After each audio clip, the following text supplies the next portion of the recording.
In a world of deceit, telling the truth is a revolutionary act. It's the David Knight Show.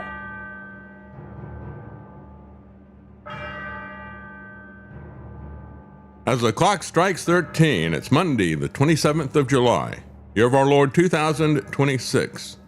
Well, today we're going to be focusing on what is happening with the global police state that is coming together right before our very eyes.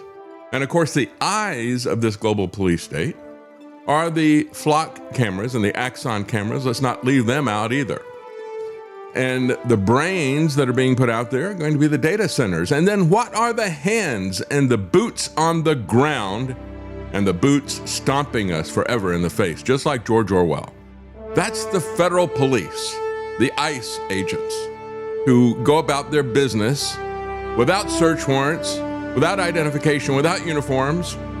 This is what is coming together very rapidly as Donald Trump has an executive order to clear the way for these surveillance centers, saying that they are military installations. And folks, for once, that liar is telling the truth. We'll be right back. Stay with us.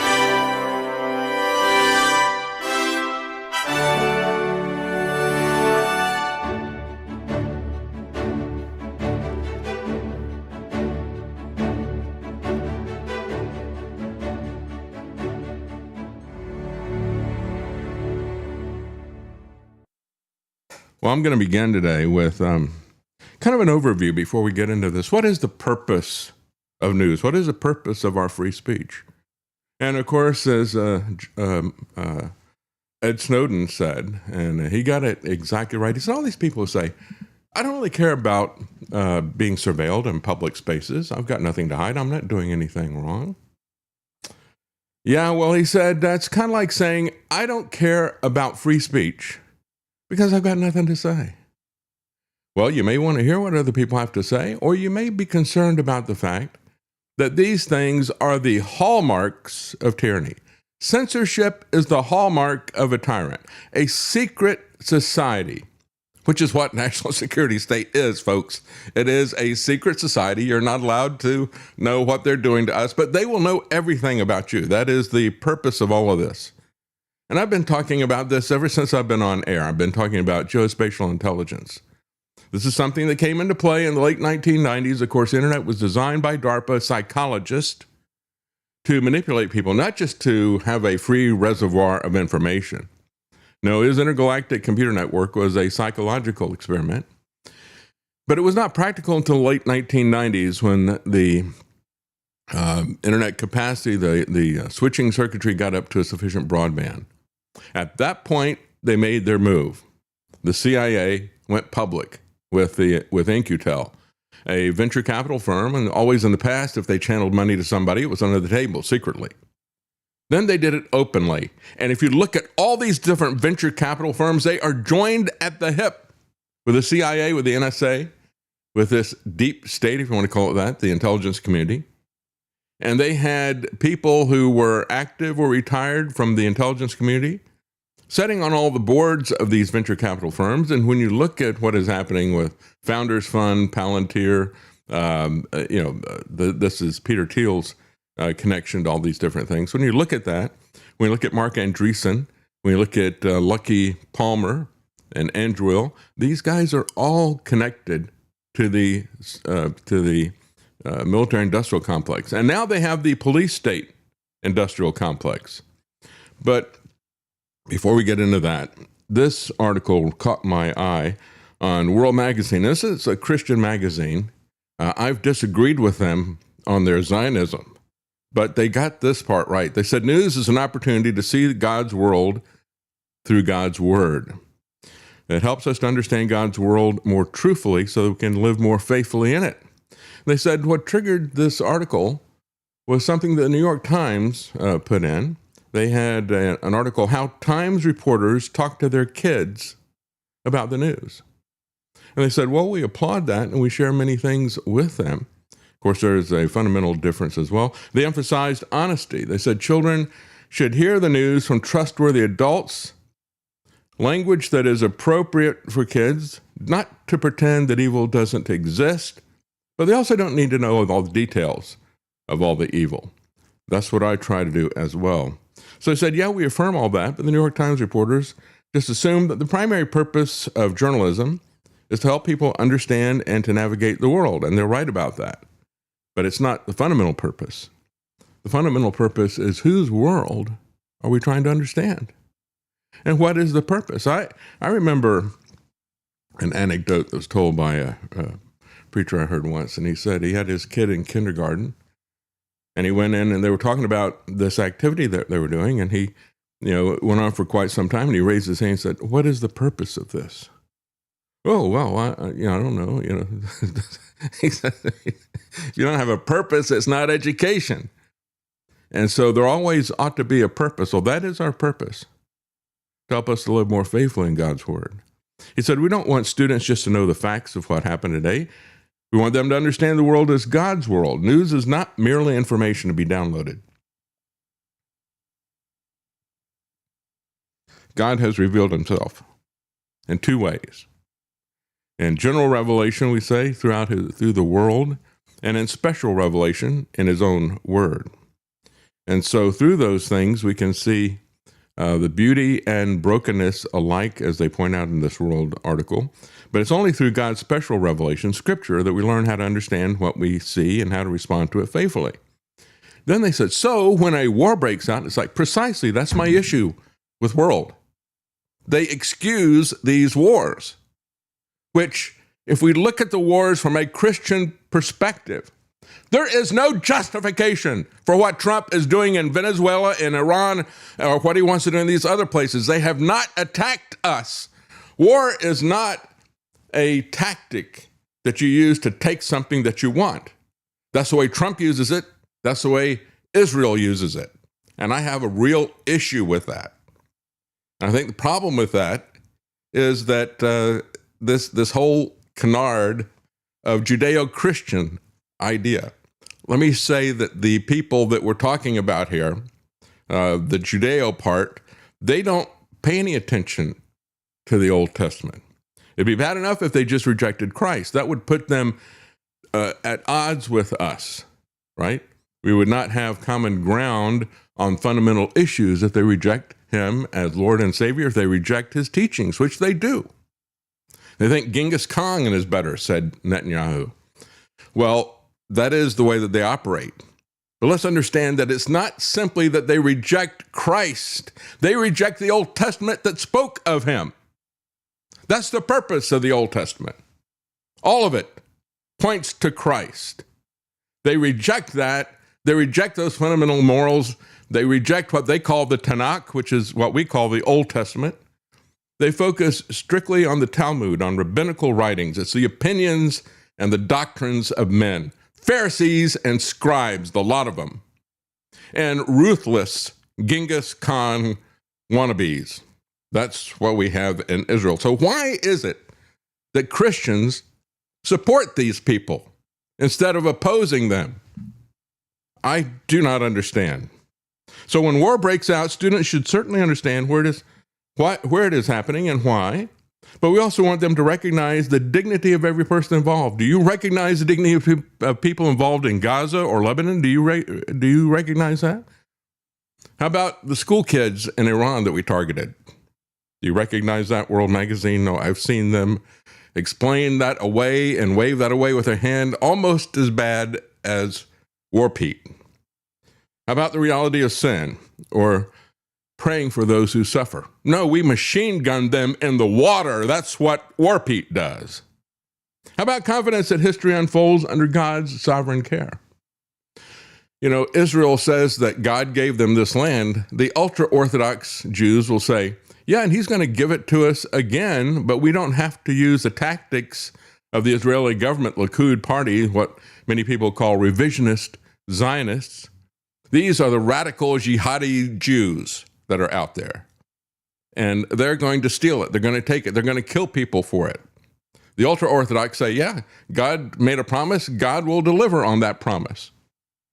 But not so with the Israeli government and the vast majority of people in Israel.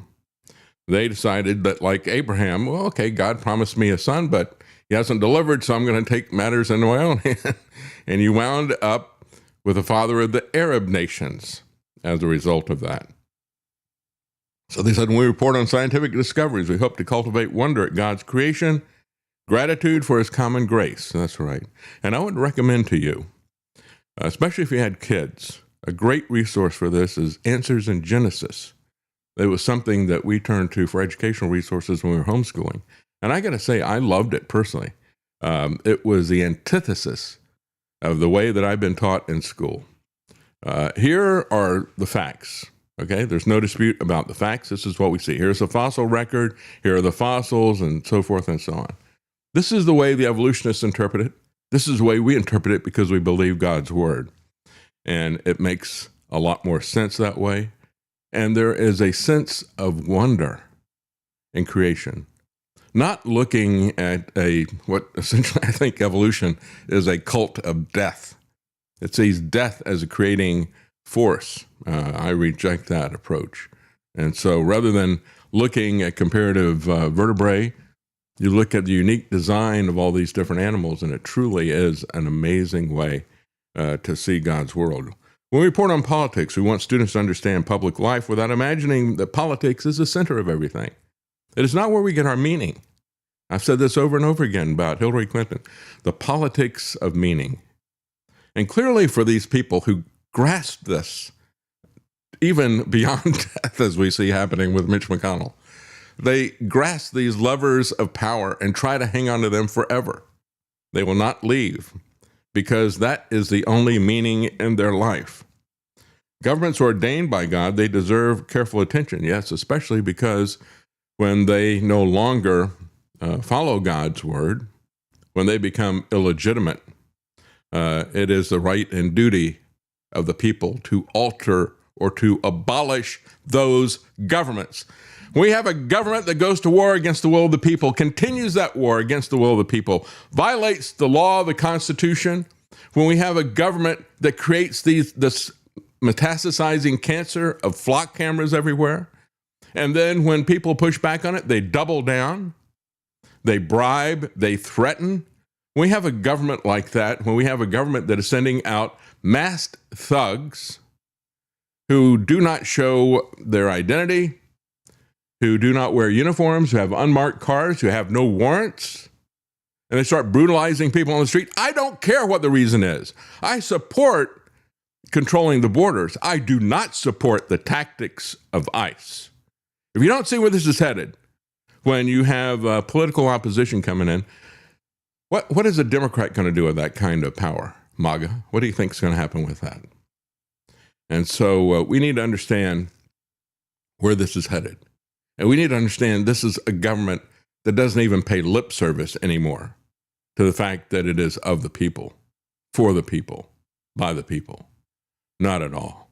Not even close. They don't even care to pretend anymore. They've dropped all pretenses.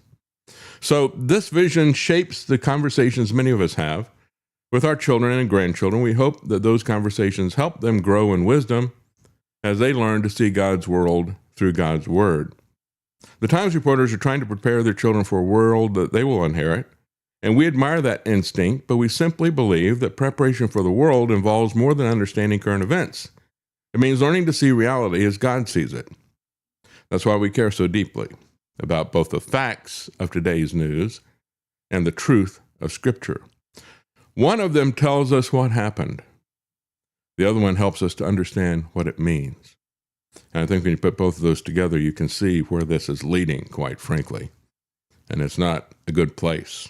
We see, before I leave this guy who is spending millions of dollars. I don't know exactly how much he spends a year, but he's not quite a billionaire even.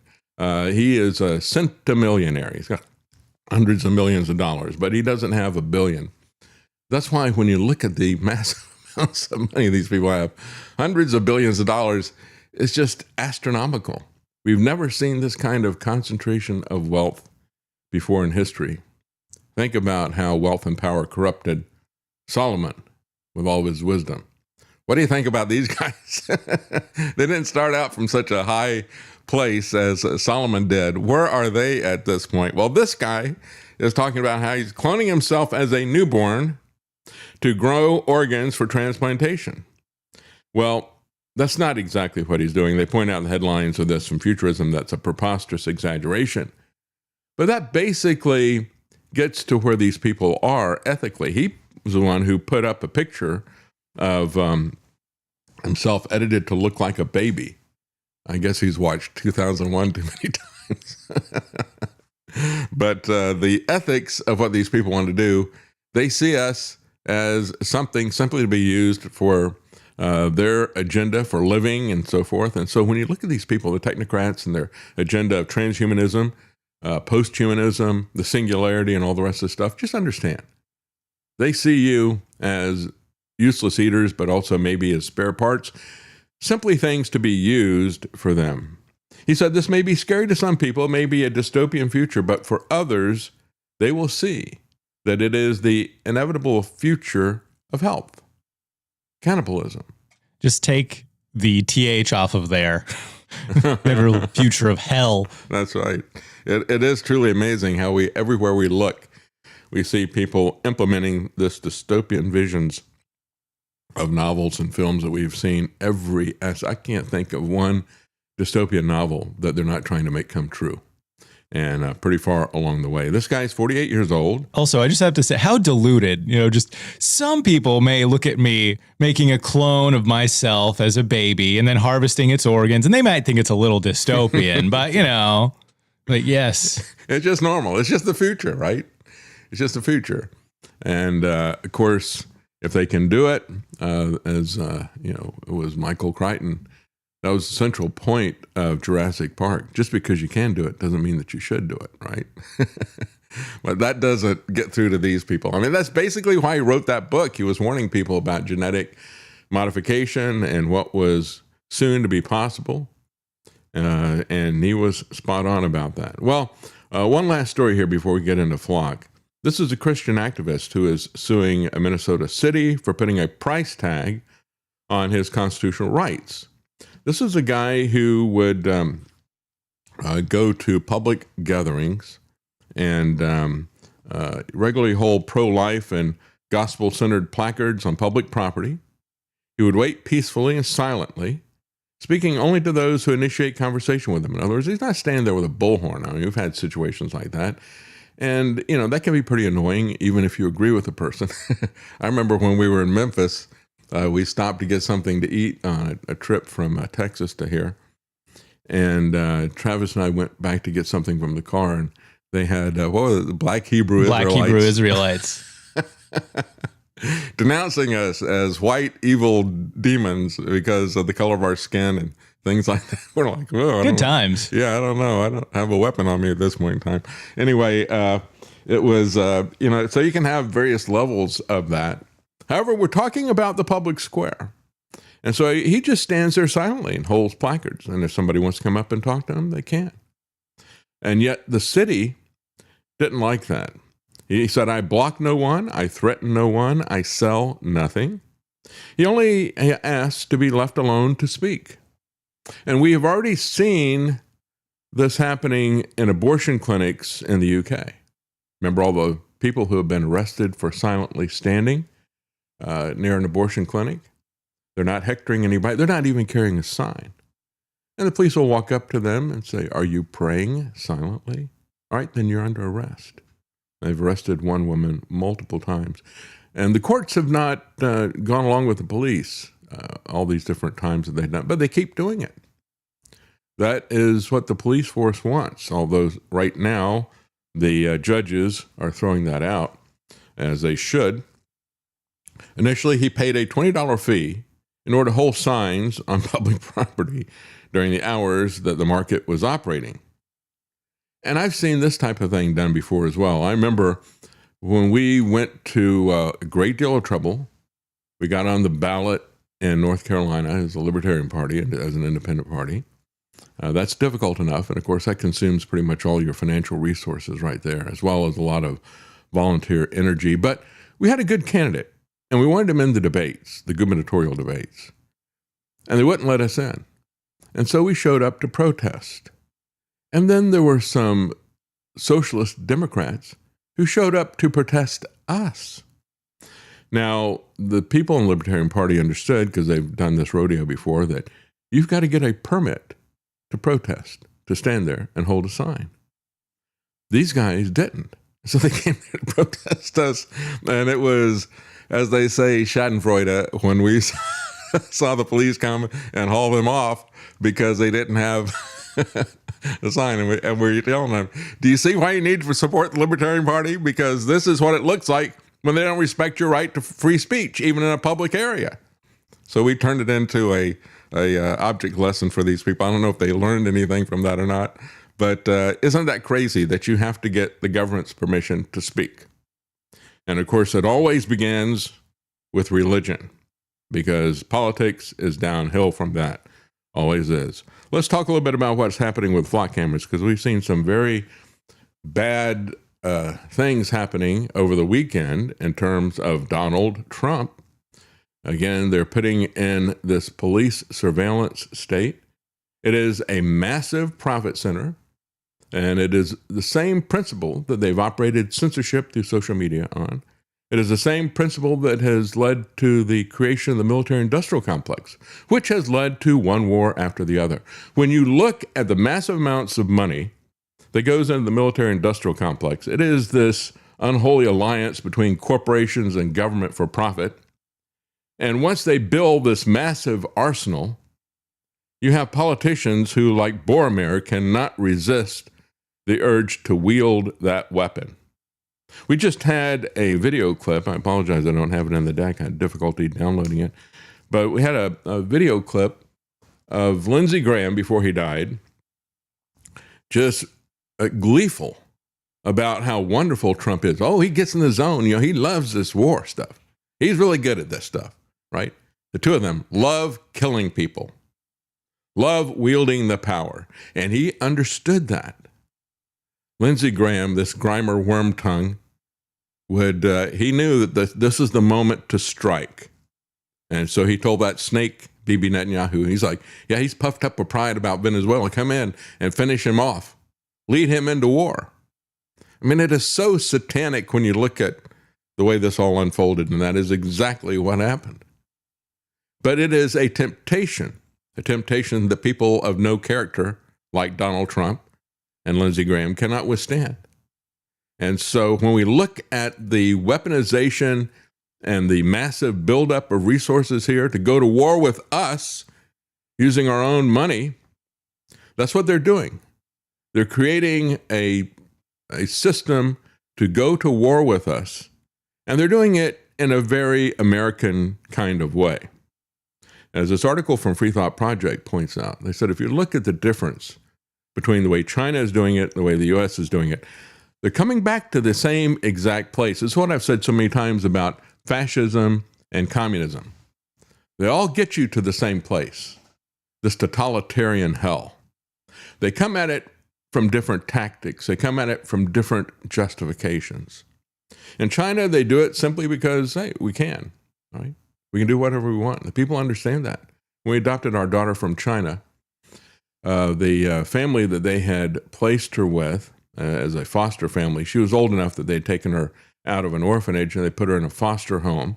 And when we got there, the foster father wrote her a letter. We had the people who were with us translate it for us. And he said, obey your government, and it was this whole thing about, do everything that they say, blah, blah. And it's like, they just hammered into him. And we laughed out loud when a guy read that to us, said, well, she's in the wrong family for that. We hold the government accountable to higher principles than just they said so.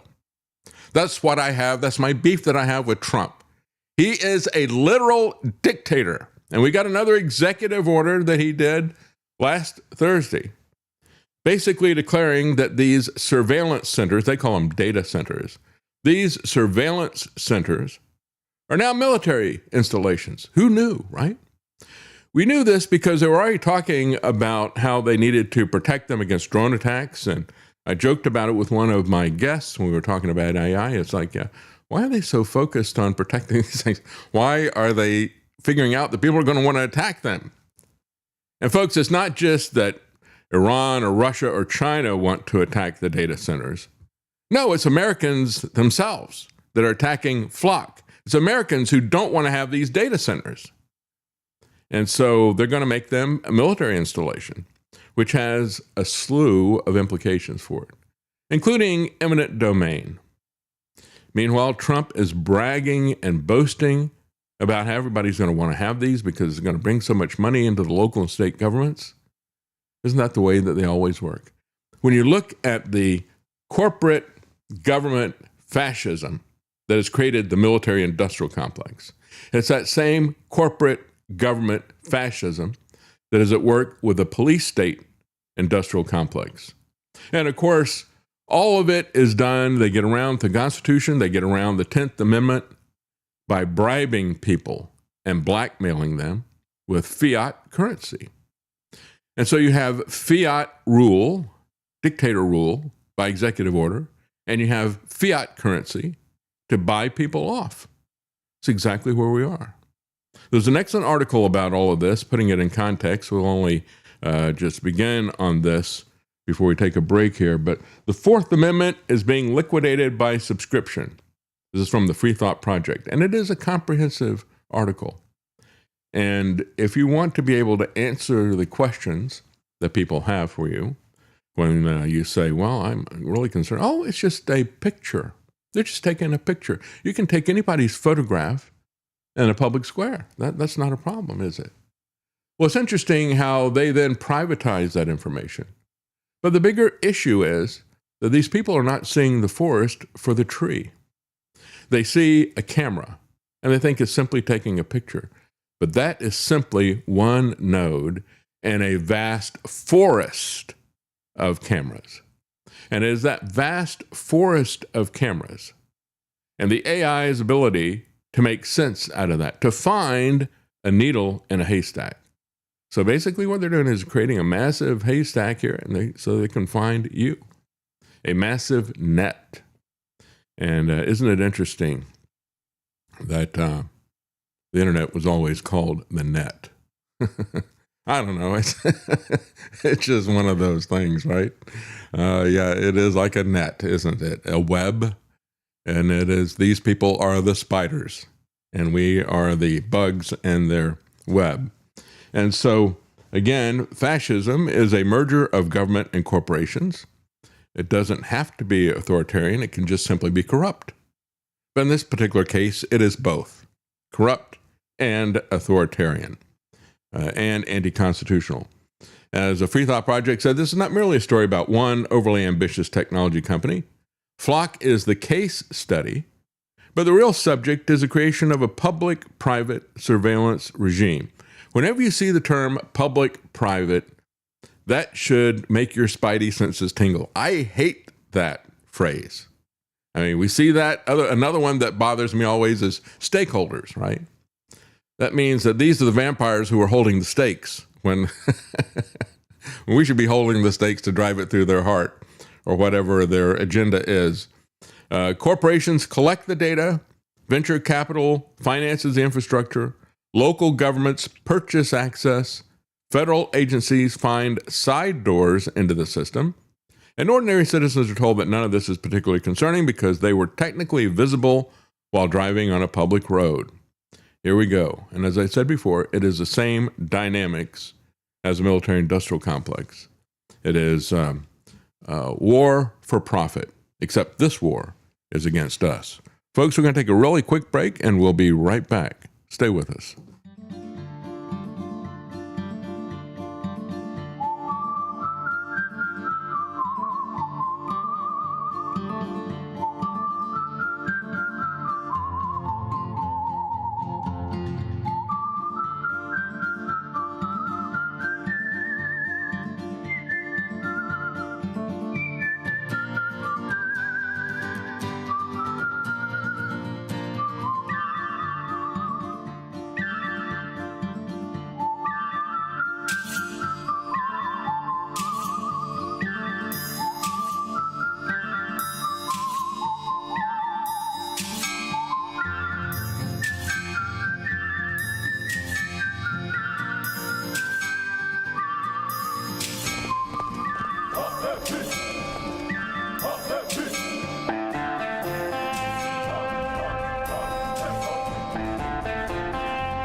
using free speech to free minds. It's the David Knight Show. Welcome back. And before we get back into the news, I just want to mention that HomesteadProducts.shop has got a sale right now on Goldenrod Tincture. It is exceptional at alleviating upper respiratory congestion stemming from allergies, sinusitis, flu, or the common cold.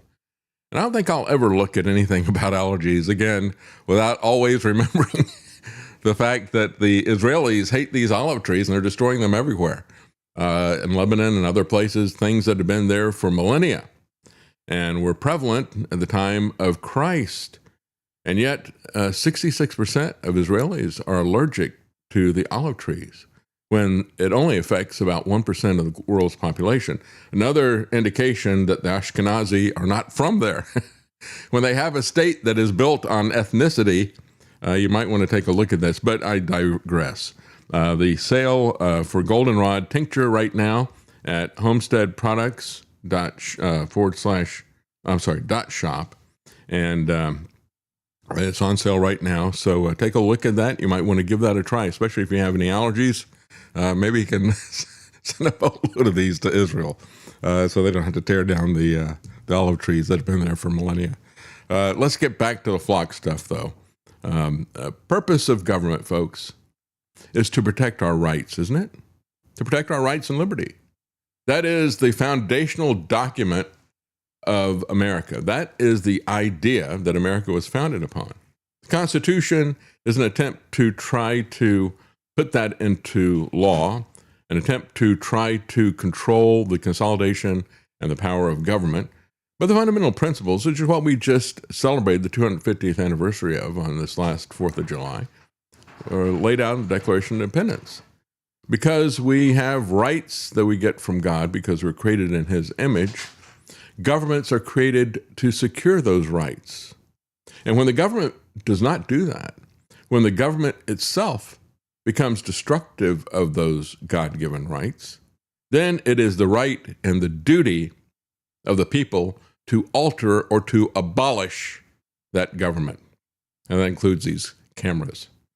So again, when we look at what is happening, so many times, just as we saw with social media, they would stand aside and they would say, well, we're not the ones censoring you. The government is not censoring you. It is the corporations that are censoring you. And they can do whatever they want. They're corporations. And I've seen this argument even from libertarians like the Cato Institute, Reason Magazine. John Stossel would say, well, they did it to me again. They censored me again. I hate it when they do that. I think it's wrong to do that. But they have a right to do that because they're corporations. No, corporations are created by privilege. They're government creatures by privilege. They do not have a prior claim to destroy our human rights. Not even a fellow human has that ability. So if a fellow human kills somebody, then the government is supposed to step in and stop that, right? They deprive them of life. If they deprive people of liberty, the government should step in and stop that as well. So get past this idea that government is just passively observing and they have no authority here. No, that is the purpose of government, to stop that kind of theft. And it is a theft of our liberty, a theft of our free speech. The social media companies are the digital public square. Jack Dorsey said that about 8 times in congressional testimony. And when he did that, I said, and of course, if you go back to when we tried to follow the Constitution a little bit, in the middle of the 20th century, you had the Supreme Court say, I think it was 1946, Marsh versus Alabama. They said the public square, even if in this particular case, it was a town that was owned by, I think it was a coal company. And you had somebody passing out religious tracts there. They didn't like that. And so they prohibited that. And the person took it all the way to the Supreme Court. And the Supreme Court said, even if the public square is privately owned, they can't shut down free speech. And I said, that exactly applies to all these social media companies. As Jack Dorsey said, Twitter is the public square. And so the government has, the corporations have no right to stop that. And the government has a duty to stop the corporations if they try to take our free speech. And so the same thing holds true when we're talking about privacy. This is not to be a passive indifference either. They are not passively indifferent to all this. They are actively pushing this and promulgating it. And they're using cynical legal prevarication to say that this is not a problem. Hey, it's just public square. We can do whatever we want to in the public square. You can't do whatever you want to in the public square of social media. No. But we can, for our purposes, weaponize the town square for these purposes. And so we see things happening as people are protesting this. There's been reports that if they do have a town meeting on some of these things, in many cases, they don't even have a town meeting. And when questioned on it, they said, well, the corporation came in and the data center or Flock or whatever, they had to sign an NDA, a non-disclosure agreement. We can't talk about this. So we had no hearing about it. All of a sudden, it just goes up everywhere overnight. Some of them are having town meetings and they're getting a lot of pushback because nobody likes this. This is a unifying issue, both Republicans and Democrats. There isn't anybody except this is the powerful versus the powerless. This is the way this divides out. And so the corporations are going out and they're actually putting out some ads. They'll pay you $150 to go sit in some of these town meetings and fill up the chairs so that the people who want to speak against this are not allowed to get in. You just sit there and quietly occupy space like an NPC from a game. But I guess this is really the NPC. No problem, it's a corporation, that kind of NPC. And so they're using every kind of tactic they can come up with. As a matter of fact, here's a guy who was taken out, arrested, simply because he was clapping at one of these meetings. Yeah, I have a right to clap. So I don't care. Come on, drag me out. Come on, drag me out. Come on, Being really disorderly, isn't he? Yeah. No, Jay. I'm just asking. Yeah, turn over. Come on. Get on your feet. You have a right to speak. Get on your feet, dude. If they think that clapping is disorderly, they ought to watch the debates of the House of Commons. That each person is given their 2 minutes, and we're trying to be respectful of that. Snapping, clapping, any other rude comments or anything, we will ask you to leave. You've been finally warned, and we're Rude comments. We are who matter. We are the people, and the table belongs to us. Thank you. And you throw that town council out. Will you take the next person out that claps or anything, please? Thank you. Yes.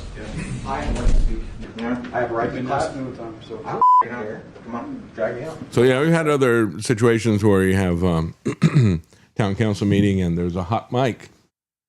That's when it comes over and leans to the guy that's where he's got the microphone that's in front of him. And she starts talking about how we need to block this and all this kind of stuff. And he says to her, well, we had this discussion months ago. This is coming up multiple times, and the town attorneys have told us we can't do that. And then she realizes that the mic is turned on. And she hits it off. And he gets this smirk on his face because he knew it was on the entire time. He let her just hang herself there in the comments. And then, of course, just a peaceful protest. Here's a guy, an elderly man, sitting in a chair.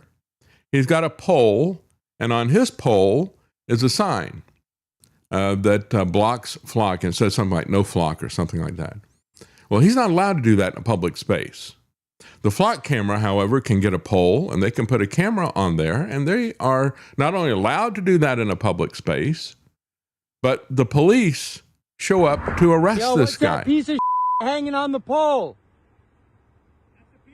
That's a camera, right? And you got the boys out here protecting it. They got like, I don't know, $1,000 worth of gold? Yo, what's your name? I'll come bail you out. Carl Dunn? Gunn?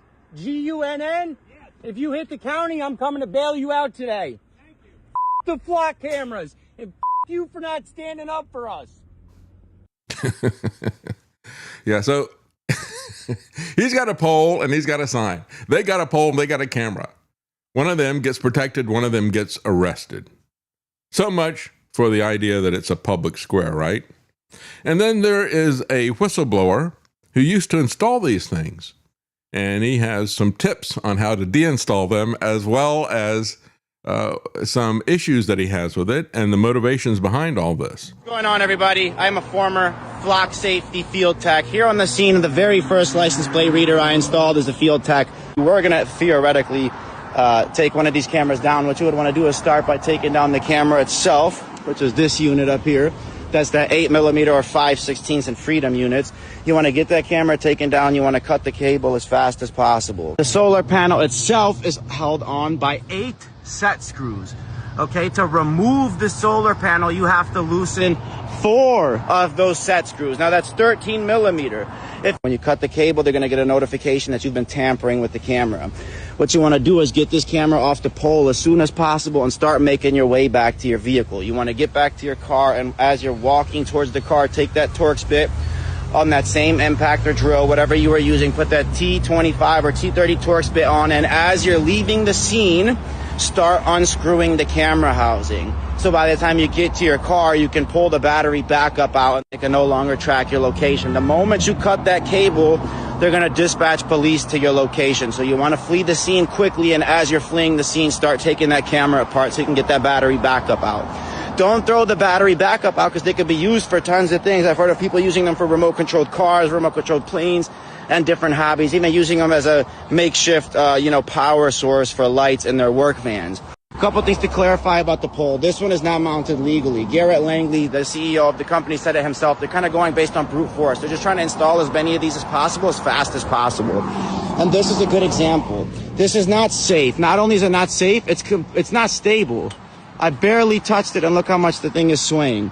Okay, if a car hits this, it can decapitate a driver. The pole can be inserted through the vehicle. It's completely unsafe. What should be here should be a concrete slab, and this should be mounted to the slab using a breakaway plate so that if a car does hit it, the camera will just fall over and break away.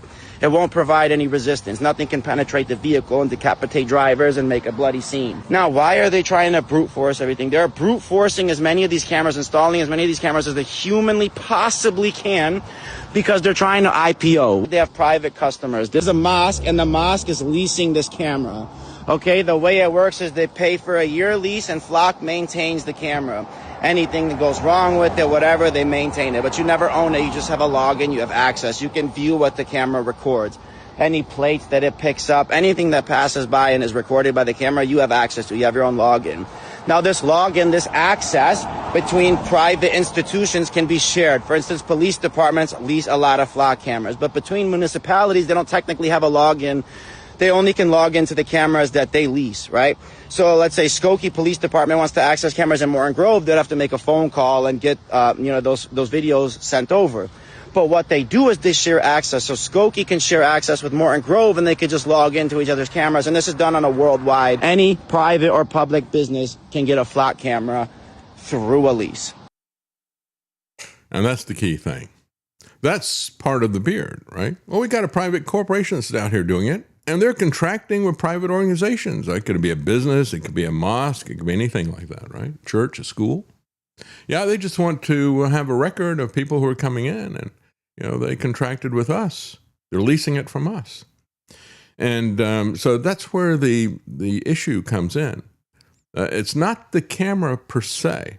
The camera's just the front end. It's just the eye. The issue is the network that is there. That's the forest. The tree doesn't matter. The picture doesn't matter. The camera doesn't matter. It's the network. It's the forest that matters. It is the forest that is a violation of us. It is the forest that is a warrantless search, not just the camera. Again, if somebody takes your picture, it doesn't matter. But if they have thousands of these things, and they're using it to map out what you do. And I've talked about this from the very beginning. As I started talking about it, I got sidetracked on another thing. In the late 1990s, as they start developing these, not only the websites, that they pick the people that are going to be competing to control the internet, to control their web, to control us. And then they let them compete, right? So you got all the Zuckerbergs and the Googleites or whatever that are out there, Sundar Pichai and the rest of these people who are out there. So they compete, may the best man win, because we want to have competition. We just want to make sure that you don't have anybody in the contest that would oppose us if they won. That's the way they run elections. That's the way they run the web. And so that at that point in time, when they started coalescing behind a few people who were allowed to compete, and they had tremendous piles of money, so everything is free for quite a while, right? We're starting to see that window disappear extensively in artificial intelligence. It's starting to get very, very expensive very, very quickly. Reduced ability to use any of this stuff.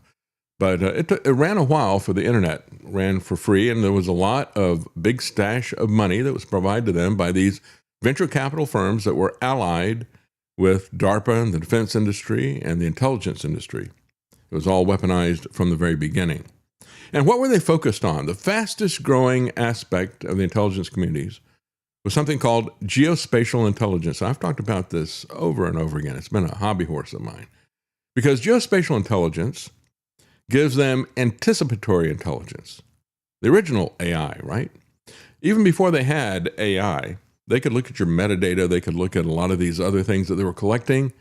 They could look at your movements, and they could anticipate what you're going to do next.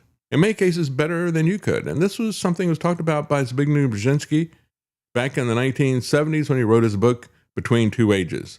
In the coming technocratic age, he said, the technocracy, as we call it today, we will know what you're going to do before you do it.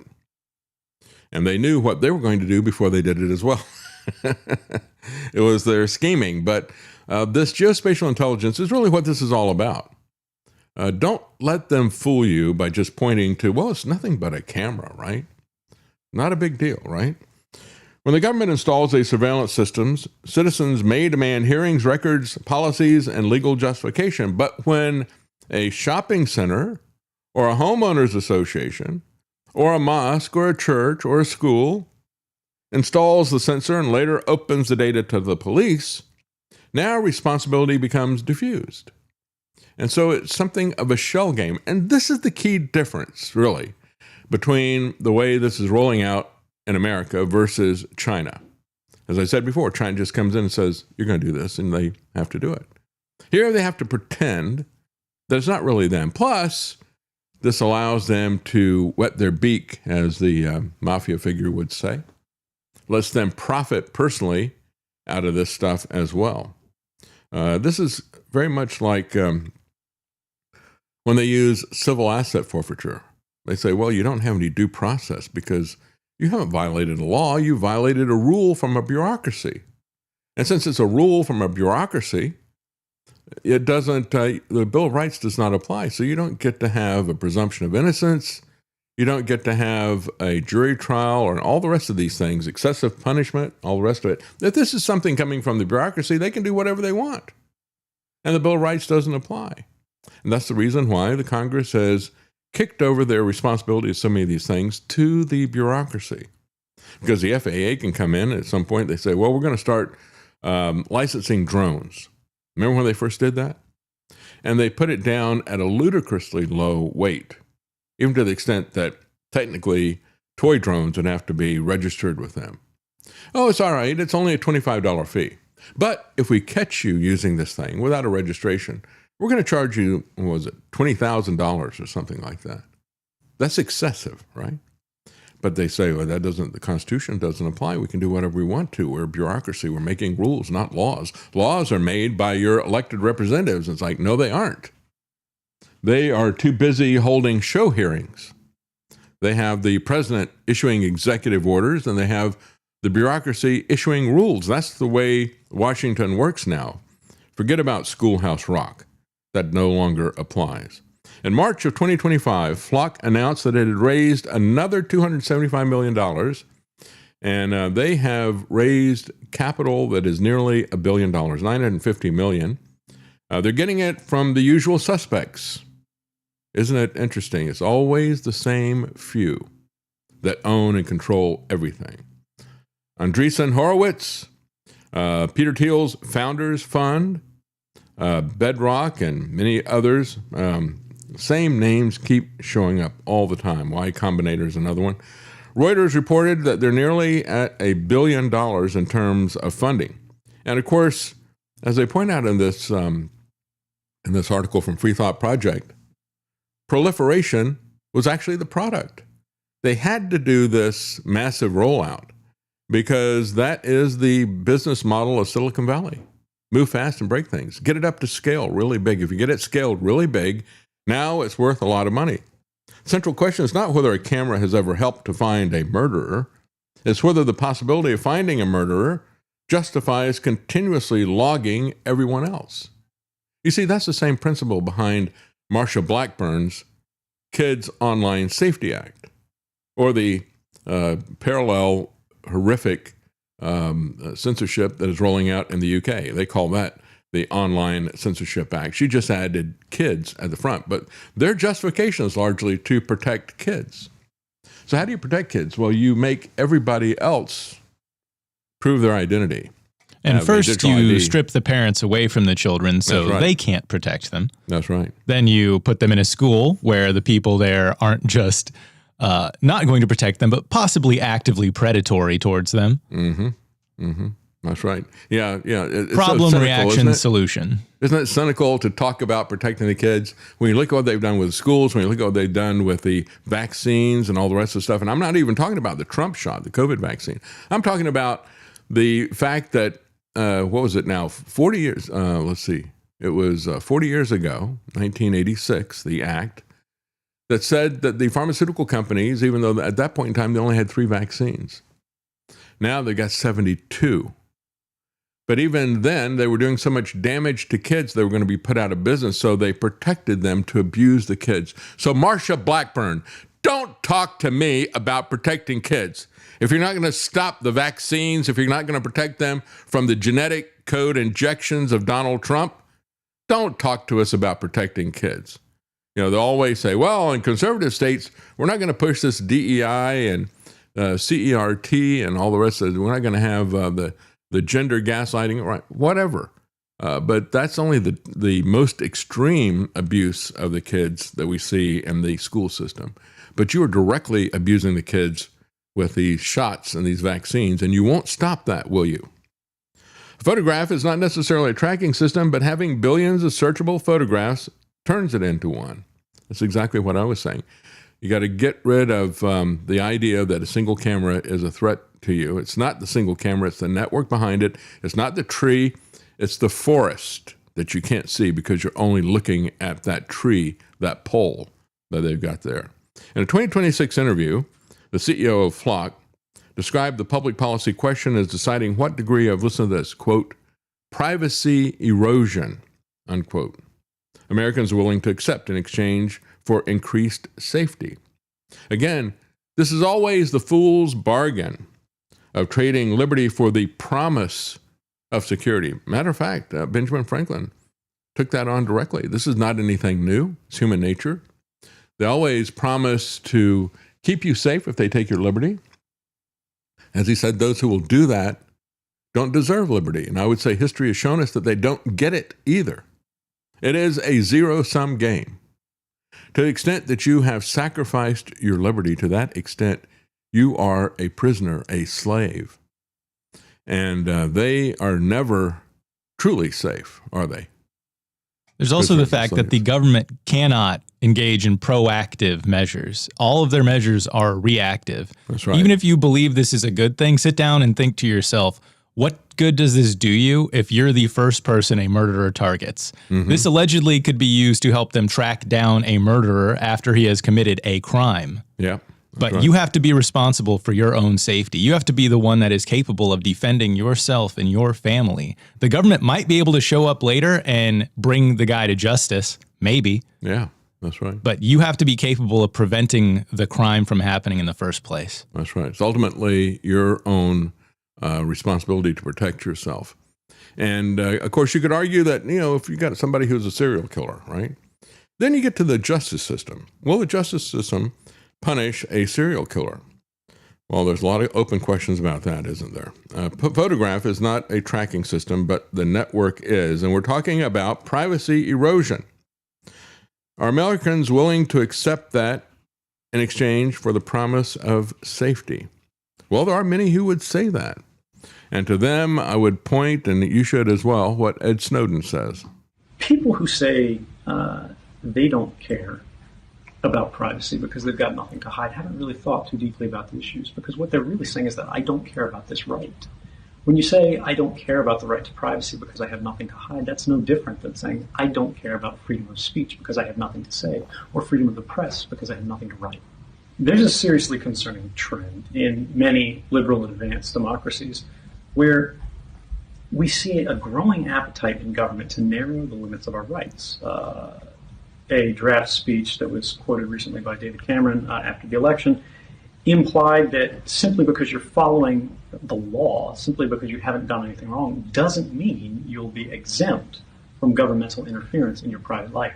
And this is an extraordinary departure from the traditional operation of liberal societies.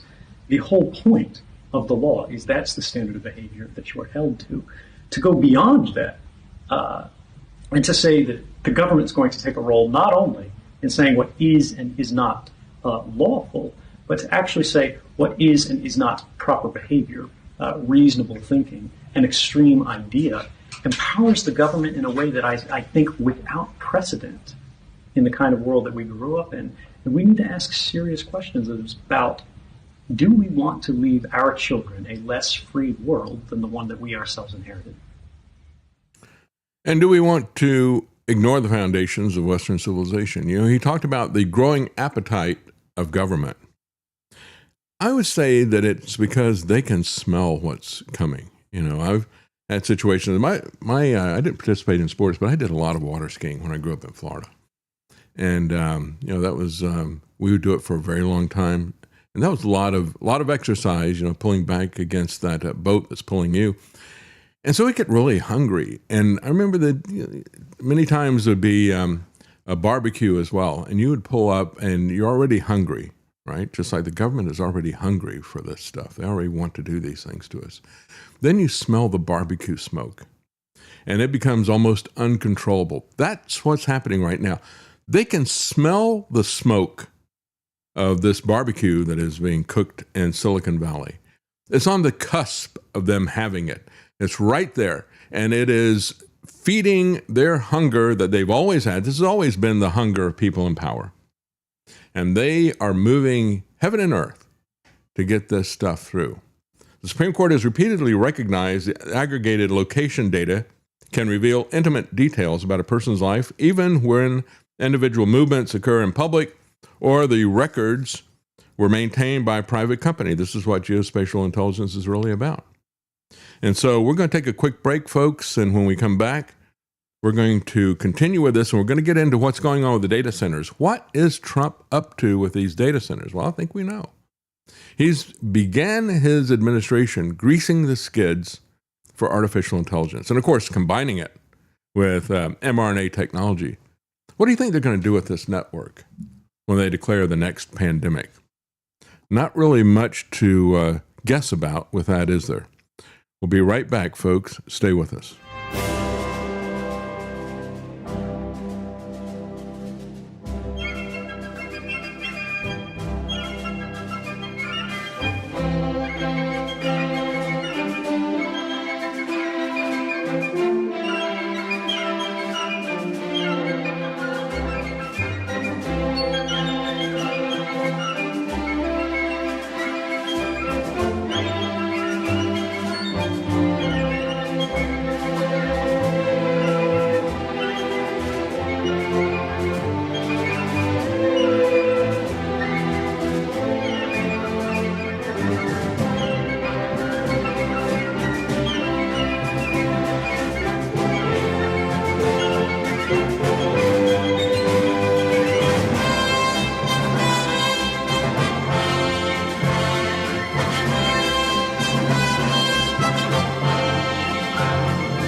Liberty. It's your move. And now, The David Knight Show. Yeah, as we saw when I was playing that Snowden clip, whoever put that up, put up a little cartoon on the left side of the image there. And it's somebody holding a brain. The guy says, "No thanks. I think privacy is only for criminals." You know, we've heard that over and over again, haven't we? Whenever they want to get rid of something, oh, it's only criminals that are using this. So we heard that with Bitcoin, for example, cryptocurrency. And of course, that's not private. But they still threw that out there saying it's criminal because they wanted to stop it. Same tactic that they use when they say, well, we got to protect the kids, so give us your ID. Good example of this, the constitutional line is already under litigation, says Free Thought Project. Norfolk, Virginia became one of the first major battlegrounds. The city installed roughly 176 flock cameras. 2 residents obtained records showing that the system had photographed their vehicles hundreds of times. They sued, arguing that Norfolk had created a warrantless tracking network capable of reconstructing ordinary residents' movements. Again, that is the geospatial intelligence that's there. And another example of this was January the 6th, when they started arresting people who were merely in the area. No indication of criminal behavior whatsoever. You just were suspect because you're in the area. And then Bank of America chimed in and said, and we'll coordinate that with anybody who has used our card to purchase guns. So they sued, and January 26th this year, federal judge ruled that Norfolk's system that was on the specific record before the court did not violate the Fourth Amendment. So that may look like a victory for Flock, but it wasn't a complete victory because there was kind of a footnote to it. The ruling noted that a denser camera network, longer retention period, or a more sophisticated analytical capability could change the constitutional analysis. Well, that's where we are, folks. We have a constantly increasing and more dense camera network. Who knows about how long they're going to retain things, but they have the ability now with these AI data centers that they're building to change the constitutional balance of this. Again, don't get caught up on one camera. It is the network. Just like it's not a data center, it is a surveillance center. Call it that.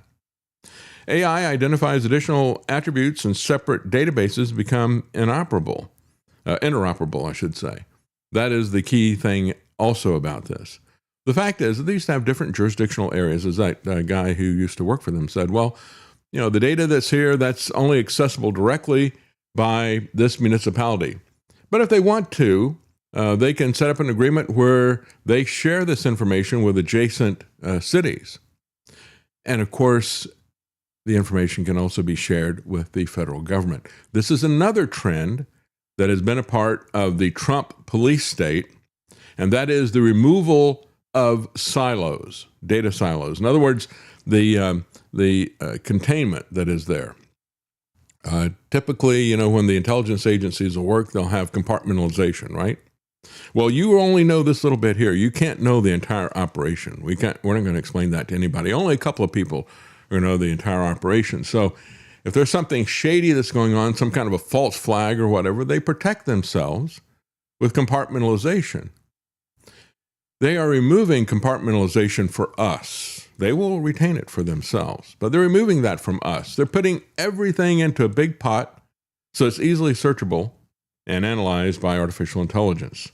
Flock's defenders frequently answer privacy concerns by pointing to audit logs, access controls, and written policies, but they have not prevented abuse. We have a comment here from Jason Barker. He says, Norfolk's case was built on a precedent that was overwritten, and so the case is still ongoing. Oh, good. He says the lawyers defending the Flock network basically duped the judge and were dishonest. A lawyer? Dishonest? I can't believe it. Thank you, Jason, for clearing that up. Again, Jason's program is Knights of the Storm. And you can find that at knightsofthestorm.com. Yes, yes. Later reporting revealed that Customs and Border Protection had access to more than 80,000 Flock cameras through a pilot program, sometimes without participating police departments fully understanding the breadth of the arrangement. And they said subsequently that they had paused their federal pilot program. I'm sure we can trust them on that, right? Anyone cheering warrantless immigration searches under one administration should consider how the same mechanism will be used by another administration for a different political goal. This is what the blinders that Trump has put on his followers is just truly amazing, that they can't see the bigger picture of how this will be used by their political opponents. Right now, they just, we're winning because we can do anything that we want to people. You're creating a precedent of a lawless, authoritarian government. And so you've had police officers tracking girlfriends. This one guy was a police chief in Sedgwick, Kansas, tracked his former girlfriend and her new boyfriend. I've given examples of this in other jurisdictions. The Institute of Justice has identified at least 14 of these types of incidents. In one particular case, it was a police critic who instantly was put on the hot list to be followed. This is also in Kansas, Lenexa, Kansas. Dorothy, we're not in Kansas anymore. This is completely alien to America. Used automated license plate readers while investigating a man who wrote an opinion article critical of the department's participation in immigration enforcement. The investigation began the same day that his article was published. Police connected him to posters that were critical of ICE and used license plate technology to track his movements. Folks, this is Soviet style. This is Chinese communist style. This is not Kansas anymore. Not at all. And this is what the technocracy was designed to create. And so when we talk about the license plate readers and all the rest of the stuff, they're now, and the analysis capability of these data centers is increasing. Flock has a new feature called Freeform, which doesn't just focus on the, we could call it biometrics, but the car is not alive. But it looks at the idiosyncrasies of a car. Has it got a particular type of bumper sticker? Is there a flaw in the paint or a dent in the fender or something like that it can identify, as well as the license plate reader? Well, they're now doing that with people as well. Looking at tattoos, clothing, sports apparel, their race, and other physical descriptions. It is becoming a general purpose visual search engine without any warrants. One, artificial intelligence, once it can search clothing, appearance, race, behavior, associations, movement patterns, license plates become merely one identifier among many. And of course, for the longest time, we've talked about how it can identify people by the way they walk, by their gait. An automated informant that never sleeps, never forgets, never demands a warrant.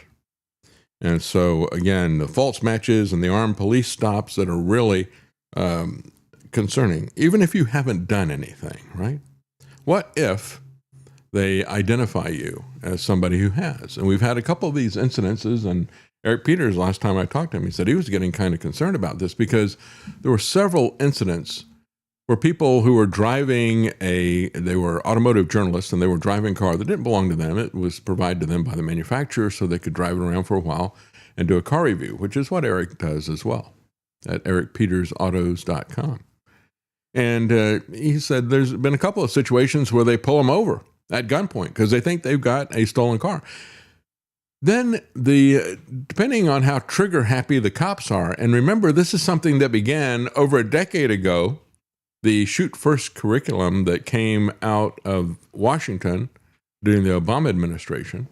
And there was a New Mexico instructor at the New Mexico Police Academy quit. He said, I'm not going to teach the Shoot First curriculum. So that's not the way we've ever done this before. That's the way Washington wants us to do this. And so now they have things that are going to misidentify people. I played the clip for you last week of the woman who was confronted by the cop and said, you're a porch pirate, right? And so he goes to her door and, look, I've got the pictures here. I've got video from Flock. We've got you. Well, it turned out that was all wrong.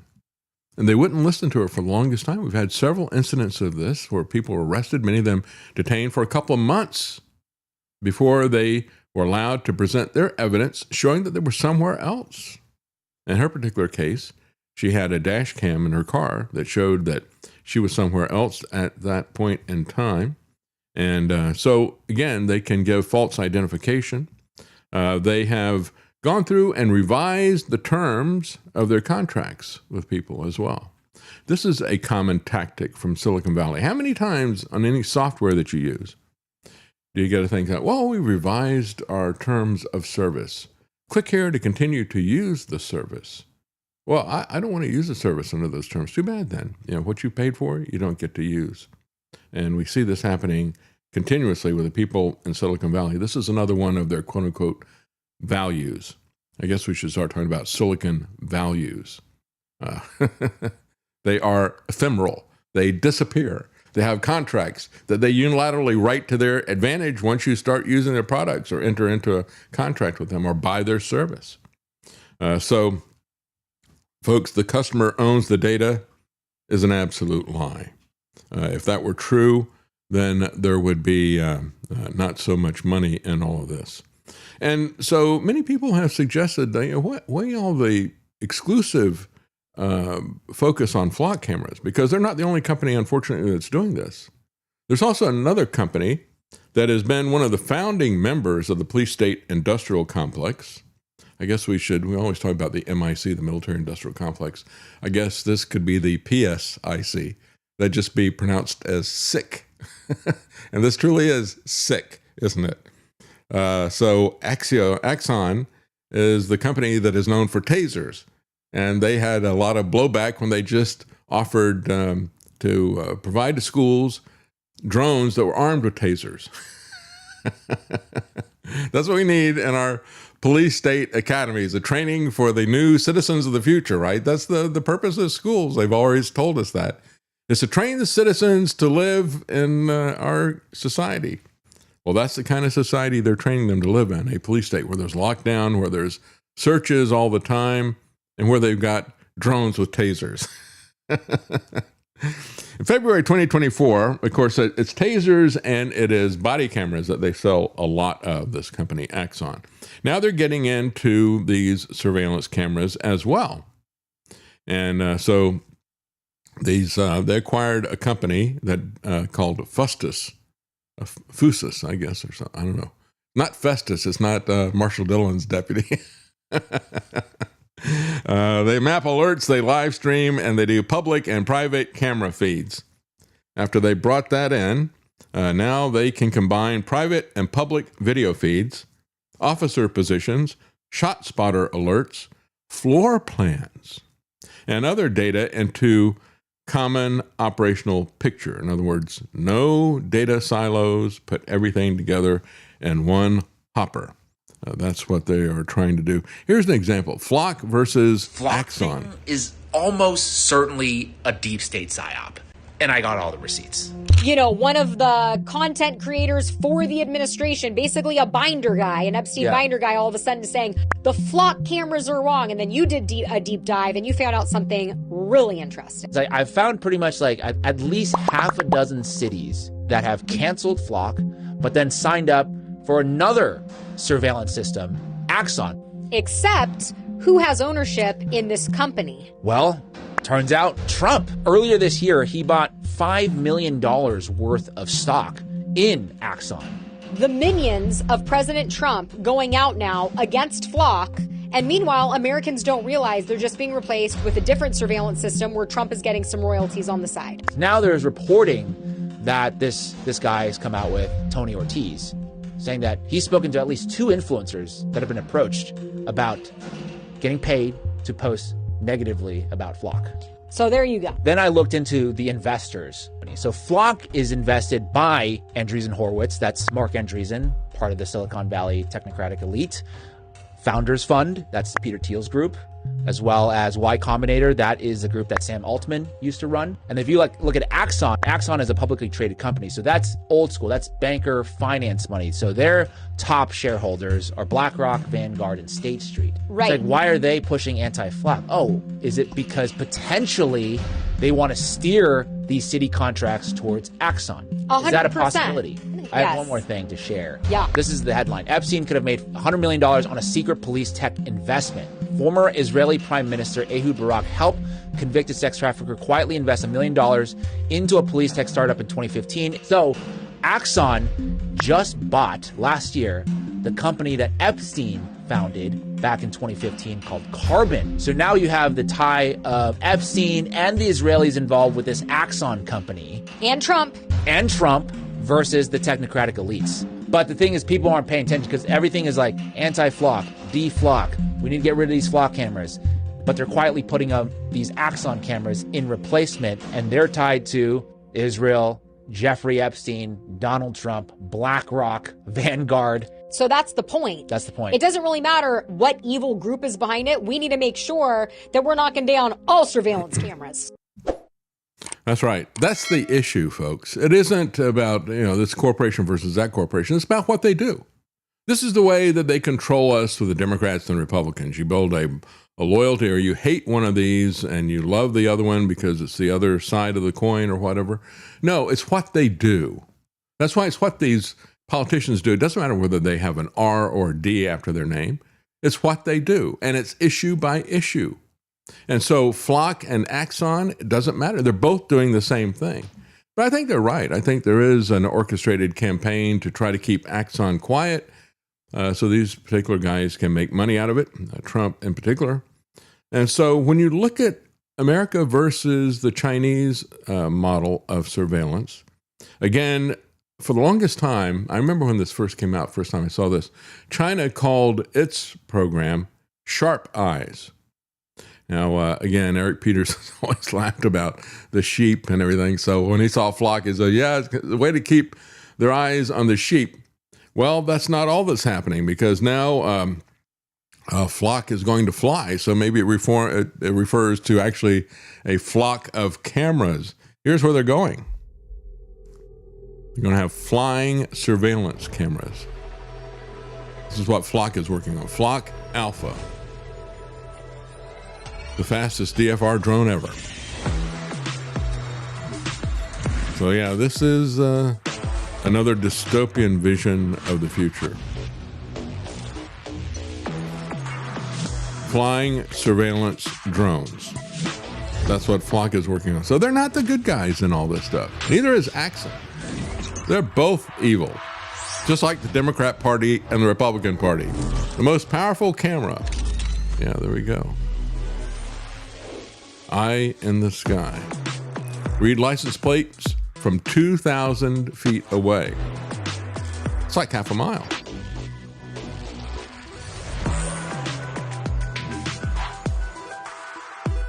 A drone dock, purpose built for this, so it can go back and recharge itself and it gets sent out again. There we go. Look at this.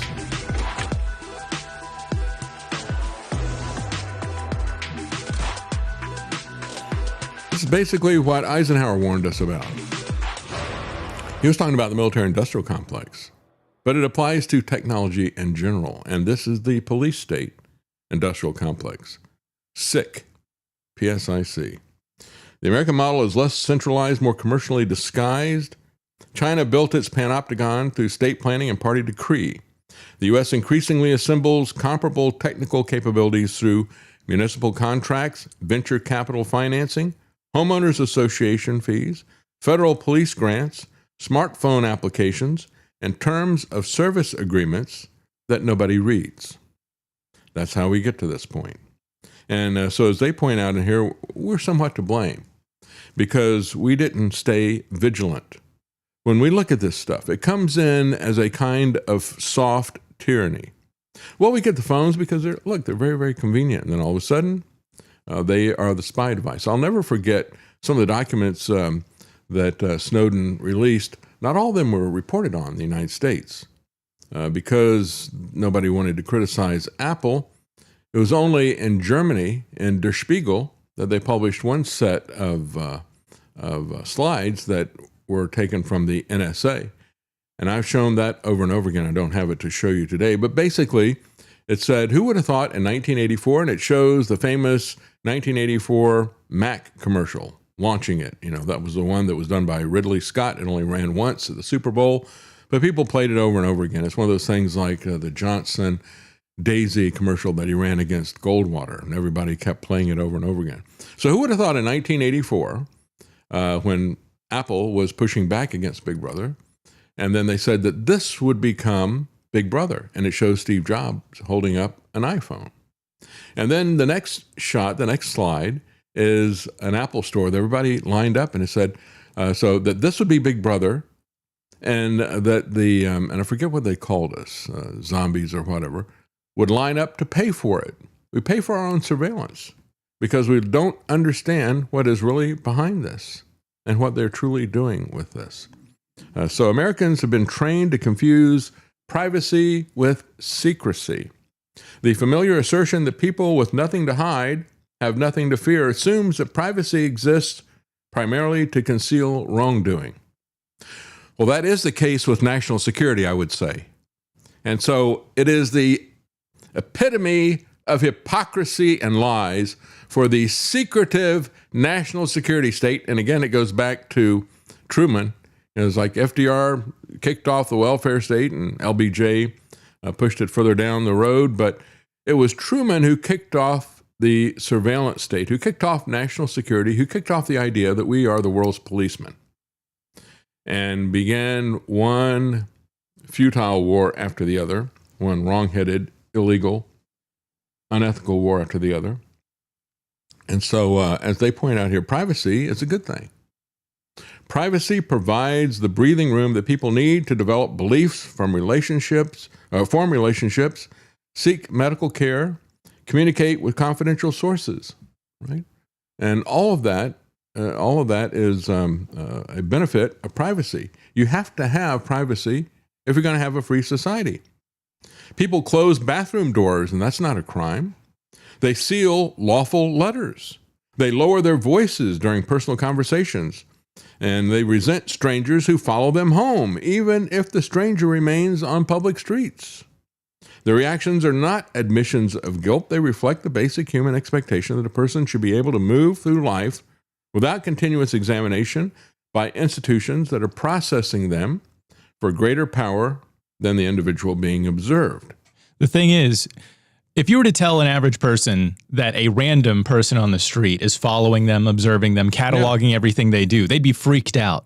They'd think, this is crazy. This is dangerous. Something is wrong here. But you tell them the government's doing that or these big businesses are doing that. It's like, well, whatever. That's right. There was a comedian who made that point. It's just as sinister. Yeah. There's a comedian who made that point. He said, when you look at the police cars, I always say to protect, to serve, and goes, so if that's true, then why is it that when you look in the rearview mirror and you see a cop is right on your bumper and following you very closely, why is it that you don't feel safer? Does anybody feel safer under that circumstance? You know what they're doing. They're running your license plate. They're checking you out for every possible violation. Maybe they're going to pull you over, hit you with a fee, waste your time, whatever. Even if you haven't committed any crimes, they're going to find something to charge you with. And I mean, literally charge you in terms of dollar amount, deleterious dollars. Anyway, that's the bottom line. And so you think of these flock cameras, it's like having a cop following you everywhere that you go, waiting for you to have an infraction of something. Remember Harvey Silverglate's book, 3 Felonies a Day. He said the law has become so comprehensive, so complex, most people don't understand it or know if they're even committing a felony. He said most people commit 3 felonies a day and they don't even know it because the law is so complex. So again, Jason Bassler points out, he says, it's going to be real easy to go from 2026, we say, well, we're just looking for stolen cars and wrongfully pulling over some automotive journalists, for example. And then by 2028, failure to comply with lockdowns are detected, right? That was our escape route during Trump's prison state, moving the Overton window for that and seeing what we would put up with. And so, when you look at these things, these Flock Alpha thing, thermal vision, self-launching, self-recharging, flies up to 60 miles an hour, live streams to the police, reads license plates from 2,000 feet away, and it's integrated with the Flock network. It is a flying infrastructure of surveillance. It is the web.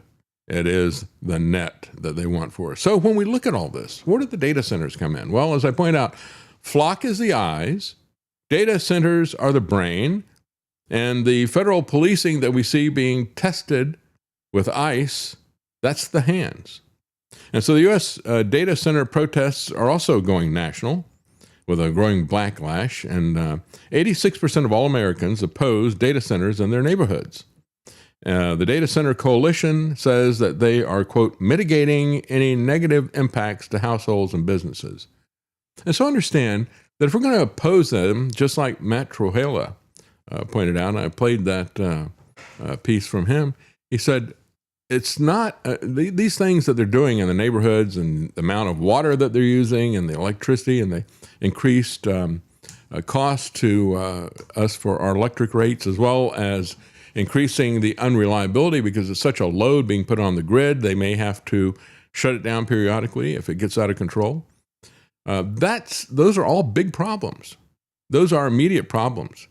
But again, we don't want to focus on the immediate issue and not see the bigger picture behind it. The bigger picture behind it is the surveillance state that this is all part of. Opponents of the rapid build-out of data centers held 142 protests across 42 states on Saturday, the first nationwide effort to channel anger at the AI infrastructure expansion that's ramped up over the past year and roiled local politics. It was coordinated by an organization called Humans First, co-founded by a former leader of the modern-day Tea Party. Well, we need a Tea Party for these things, just like they threw the tea overboard. We need to throw these cameras overboard as well. But when you look at the modern-day Tea Party, I was always somewhat critical of them because there was no real understanding of the fundamental issue. Tea Party, they said, stood for taxed enough already. Okay, so your taxes are too high. We can all agree on that, can't we? Can any of us agree to what the solution is? Is the solution less spending? Then say so. We need smaller government. That's the real issue that is there. But they avoid the core problem there. The problem is we aren't taxed enough. And I got 40 trillion reasons to show you that we're not taxed enough. Or the other issue is that we got a government that buys everything without any concern for the cost, uses its fiat currency to bribe and blackmail people constantly. That is the fundamental issue. That was the issue that the modern Tea Party missed. So I hope that this organization, a follow-on to that, does not miss the fundamental issue of these data centers, and that is the surveillance that's there. Just like the fundamental issue should have been for the Tea Party, spending and unconstitutional spending and spending for things like this. She said that people just woke up one day and they found out that they're going to have this monstrosity in their community and they don't want it. Well, wait till they see what this Frankenstein monster is going to be used for. It gets even worse from here. We're going to take a look at that when we come back. Stay with us. We'll be right back.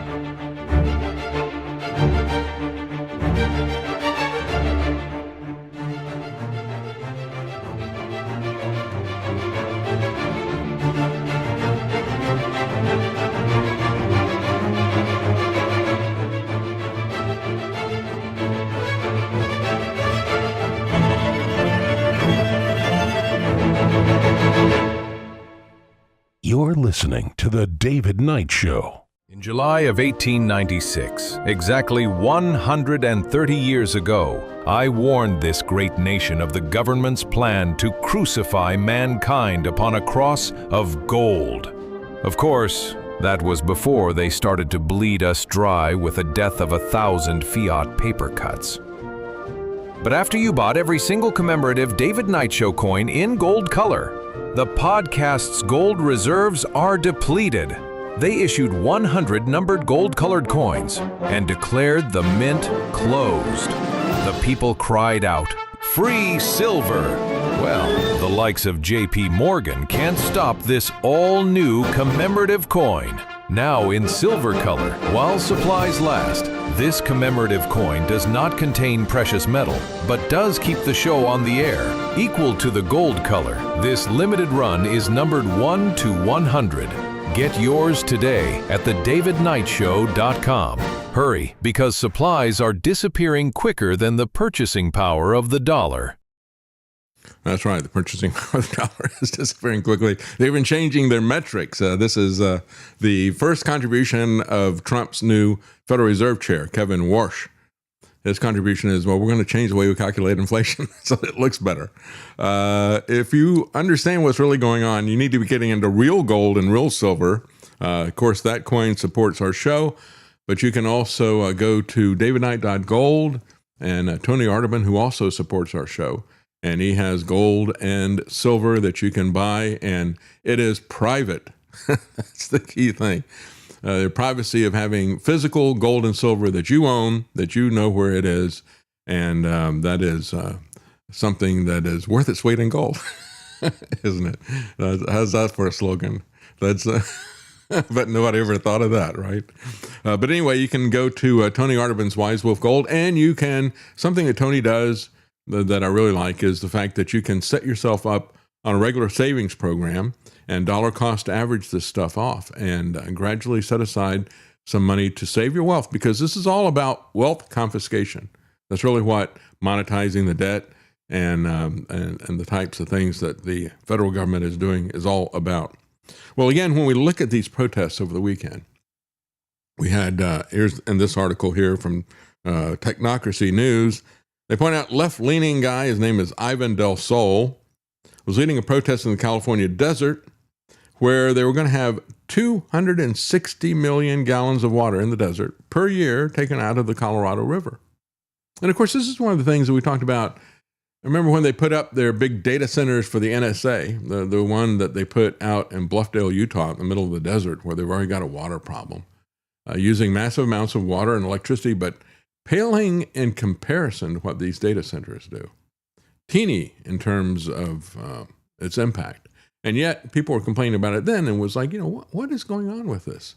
And when I talked to William Binney, former global technical head of the NSA, he said, well, they're saving everything that they can off the internet now, because it won't be too long before they'll be able to go through and collate and search everything. And that day is here.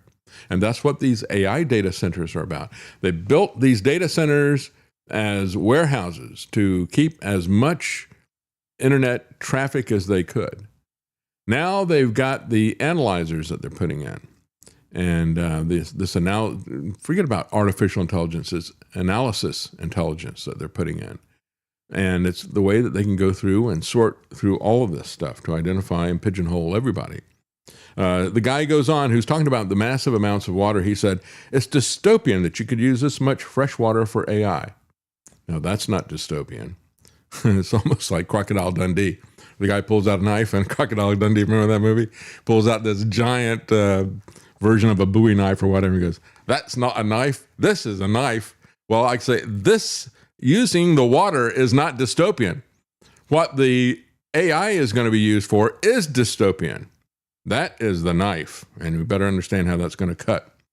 Well, adding to all of this is the fact that, as I mentioned at the beginning of the show, Trump just put out an executive order that made data centers military installations. And so the question is, and this is a question asked by Jane Ruby on X, she said, so who is this guy working for, Trump? He's not working for America, is he? The bottom line is that they were already planning to defend these things like forts. And when you look at it, the military doesn't care about water. The military doesn't care about environment. They just do whatever they want. I mean, we have one sad story after the other. Some of them, I remember Tully Blackwood got onto a story of leaked hazardous chemicals out of this military base where they were putting all kinds of used equipment. Much of it had been painted with radium paint to make it glow in the dark, and there were other things that they were doing, and it was all leaching into the water system. Well, the military doesn't really care about that. They don't care about the environment. The government doesn't care about it. So the worst polluters are places like China, where the government can pollute as much as it wants. Pollution really is a trespass, but if the government owns everything, it can't trespass, so it can pollute whatever it wants to do. So when you look at water, environment, when you look at lives, when you look at businesses, does the military care about that? No. If they got a war to fight, they don't care about any of that stuff. As a matter of fact, they now target civilian infrastructure deliberately. And so this is all running through, by the way, the so-called Department of War, which actually still is officially the Department of Defense. But the War Department is at war with us. We don't fund it, by the way, and that's one of the things that the Tea Party didn't understand. We don't fund this. They are just borrowing the money for all of this stuff. And so what is this executive order? Well, this is Executive Order 14318. It's titled Accelerating Federal Permitting of Data Centers, and it was put out last Thursday. The purpose is to fast-track the construction of large-scale artificial AI data centers by reducing federal regulatory barriers and environmental review timelines. It directs federal agencies to provide loans, grants, tax incentives, other financial support for qualifying projects. Now, what are qualifying projects? Well, those will be decided by the military, won't they? That's what's in this, the qualifying projects. Those are defined as data centers with investments exceeding $500 million. This is only for the big guys, right? Small people need not apply. As a matter of fact, we've already seen and reported on the fact that in Illinois, they were going to not hold big criminals responsible, but only the small people who are using artificial intelligence. So if you had an AI model that you spent more than $100 million in terms of its creation, then you got a free pass for any damage that you did. If you took more than, I think it was 100 lives, then with your AI, if it did something wrong and it impacted more than 100 people, then there's no penalty for it. It's only for the small people, because only a few people are going to be allowed to have this technology, this power that comes with it. So again, $500 million or electric loads greater than 100 megawatts. It mandates the streamlining of National Environmental Policy Act, the creation of categorical exclusions for these projects, and the use of federal lands to expedite development. Again, it is going to be determined by War Pete as the Secretary of Defense what these qualifying projects are. When I first looked for this, I saw some people talking about the fact this was part of the military, and when you look at the original summary that's provided by some of the search engines, Brave Search, for example, didn't have anything at all about the military. So I kept looking for it until I could find it.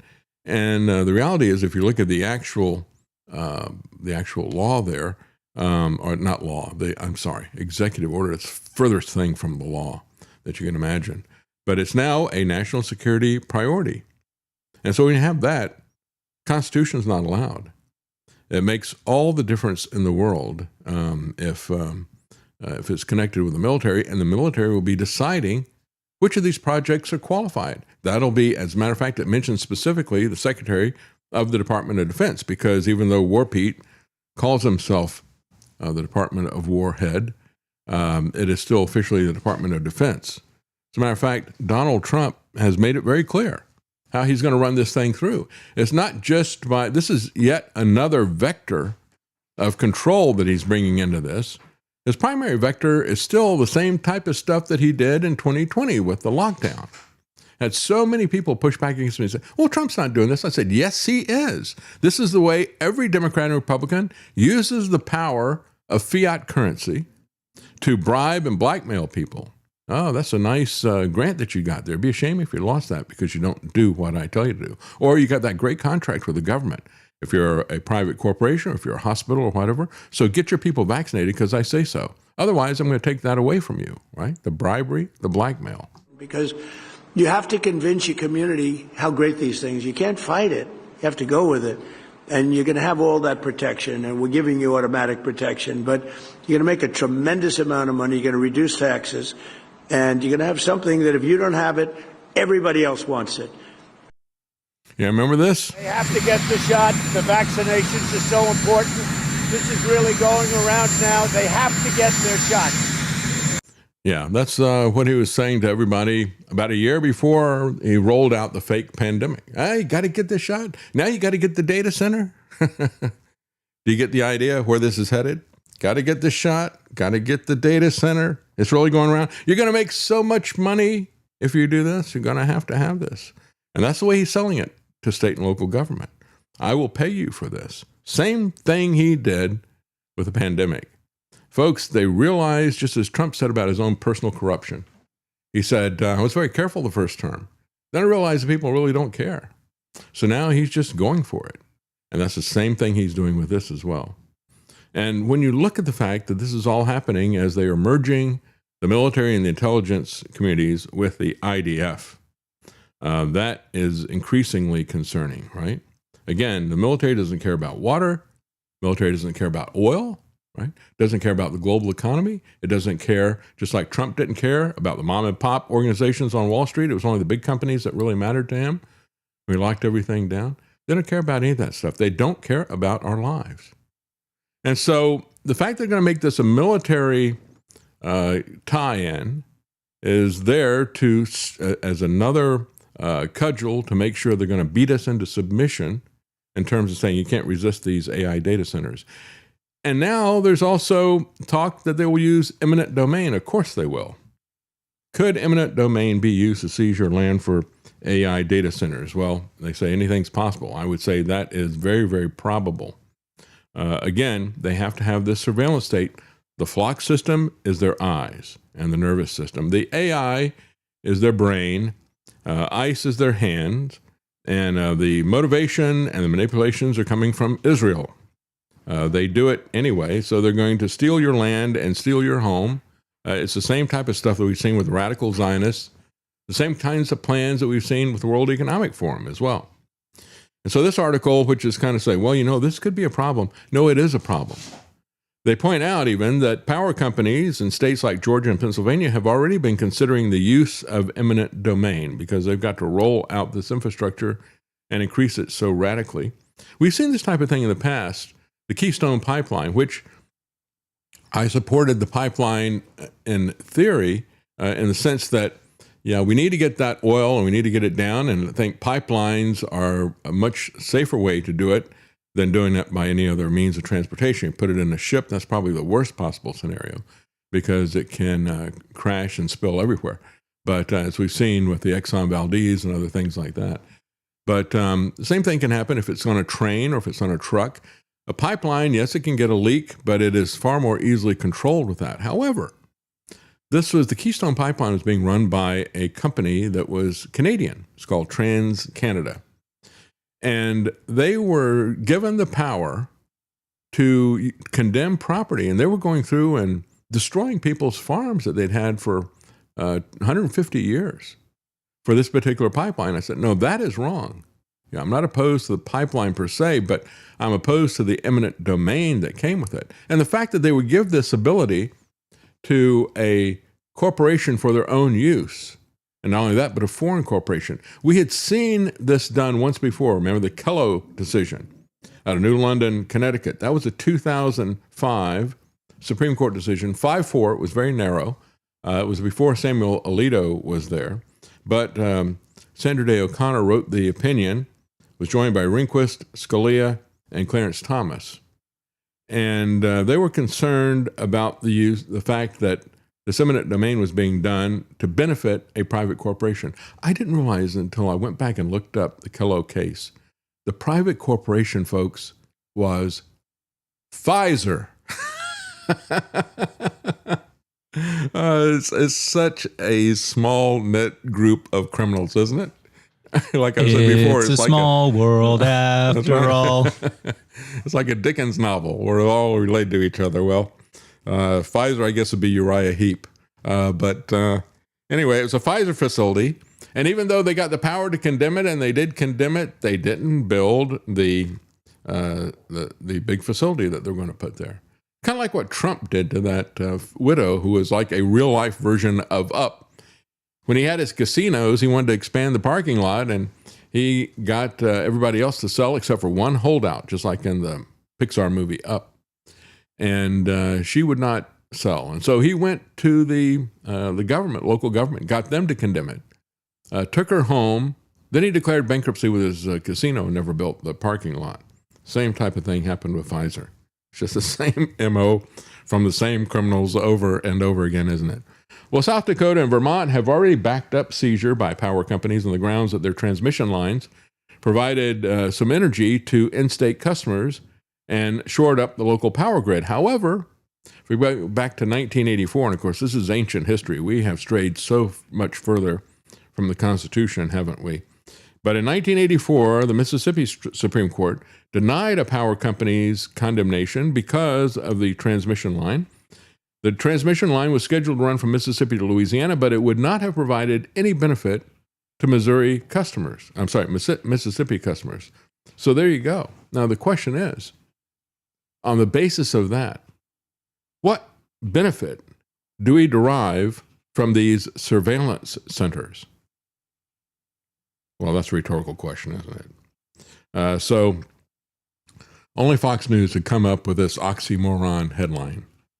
The surveillance camera on your street corner, is it lawful spying?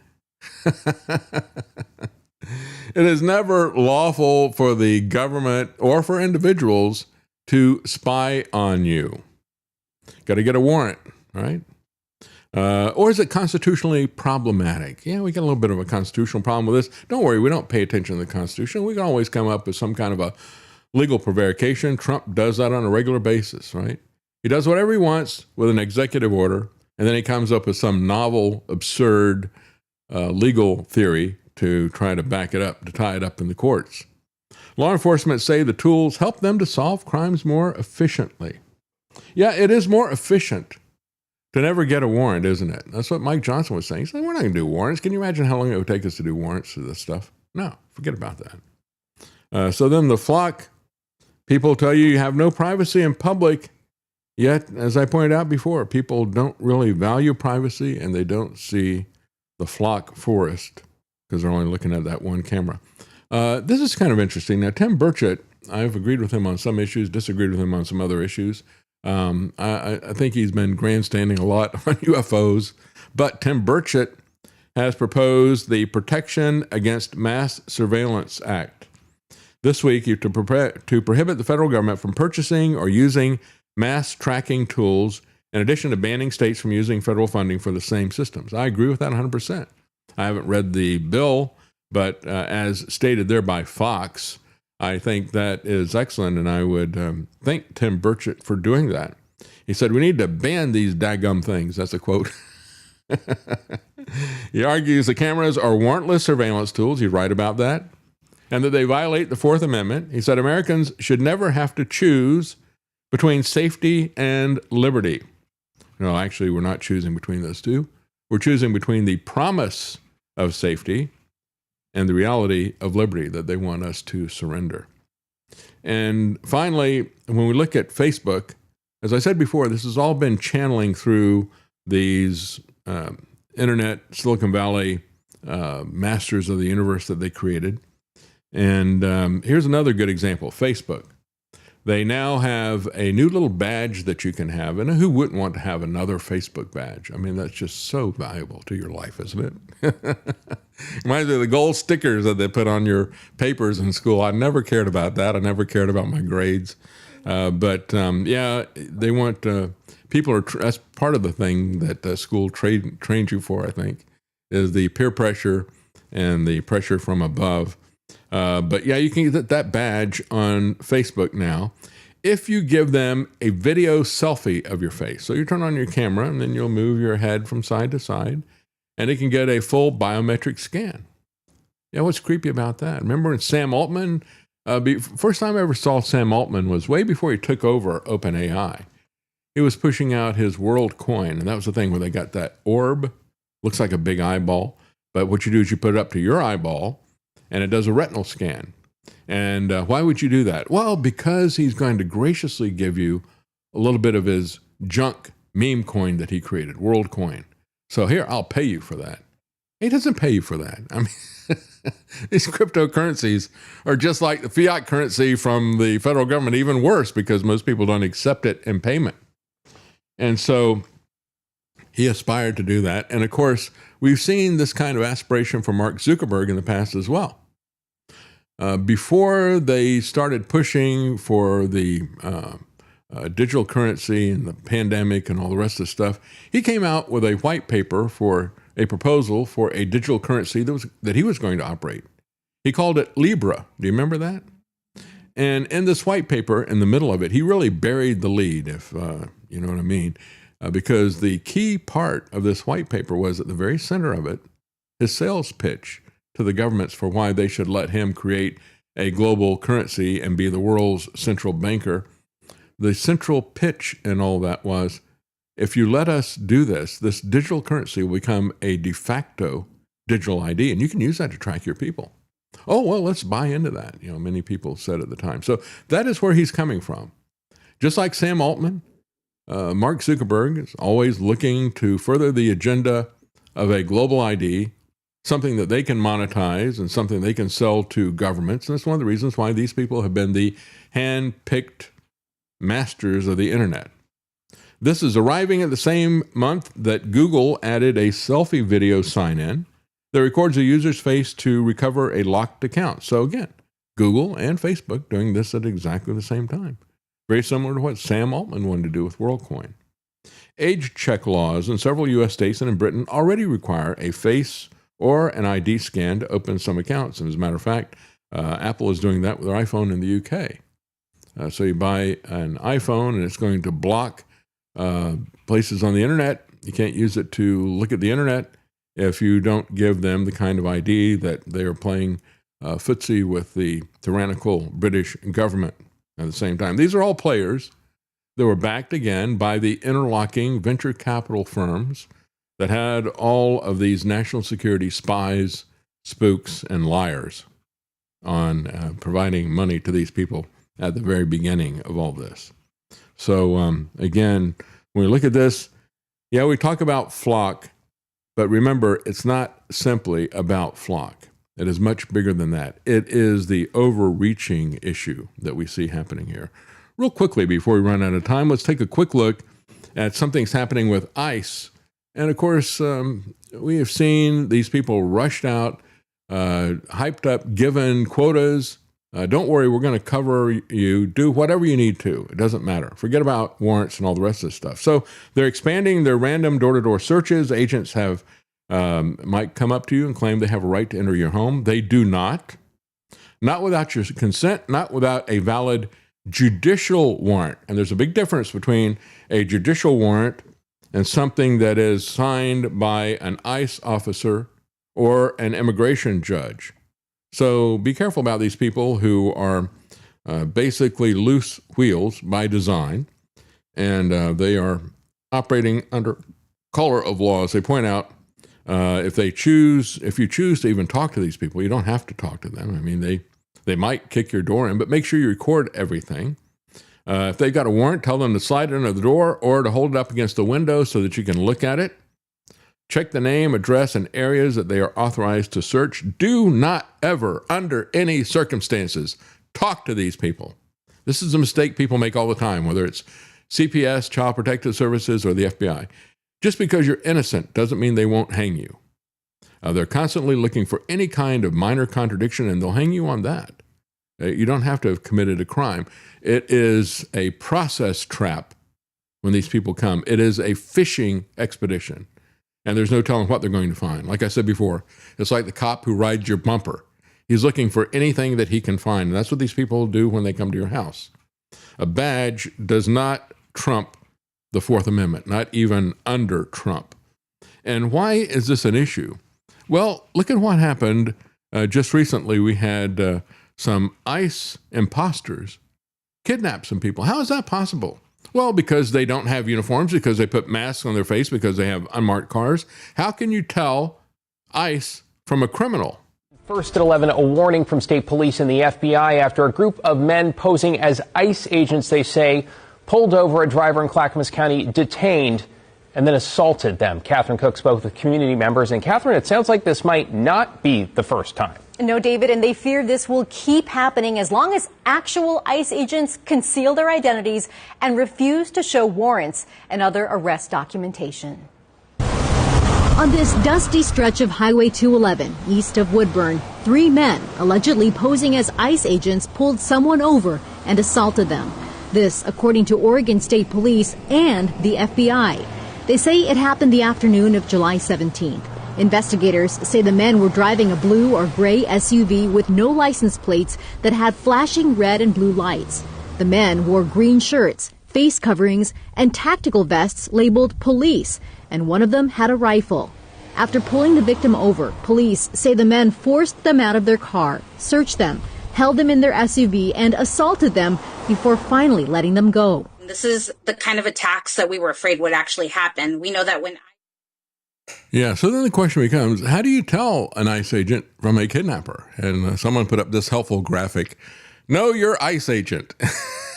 And they have two guys that are absolutely identical, and all the different things that they point to there, have a mask, no identification, military grade arms, no uniform, an unmarked vehicle, and camo pants and all the rest of the stuff from Walmart. And that's exactly the same whether you're talking about an ICE agent or a criminal kidnapper.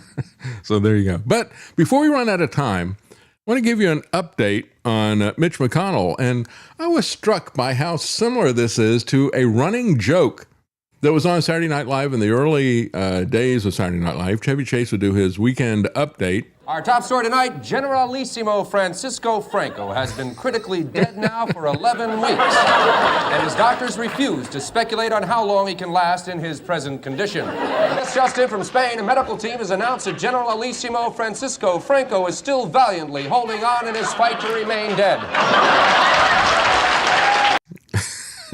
That was a running joke.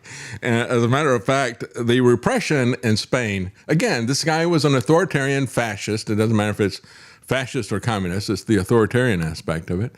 And everybody was kind of shaking their heads and saying, why do we care about this guy? He's been around forever in Spain. But now the reign in Spain is over. We now have a reign of tyrants here in the U.S., and they are lying to us constantly. Mitch McConnell continues to improve and rehab. Where's Chevy Chase when we need him? This is what they're now telling people out there. As one person put up, they said, well, we got a new video of Mitch, and here he is as a puppet. Completely alive. And his wife has got her hand behind his back, presumably operating that puppet. The senator continues to meet with staff regarding Senate and Kentucky business, including discussions on defense appropriations, foreign policy, the Farm Bill, constituent services, and constituent federal grant requests, right? And yet, even the Democrat governor is not allowed to see him. Why is it that it is such a hobby horse of Trump to talk about the elections and corruption when he is promoting a guy who, by all appearances, is dead? And this is not to mock Mitch McConnell or make fun of the fact that he is dead. All of us face that.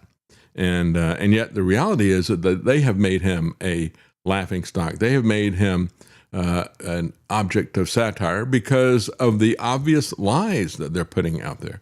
If he is in the condition that they say he is in, there should be no issue at all for him to come forward and to speak to people.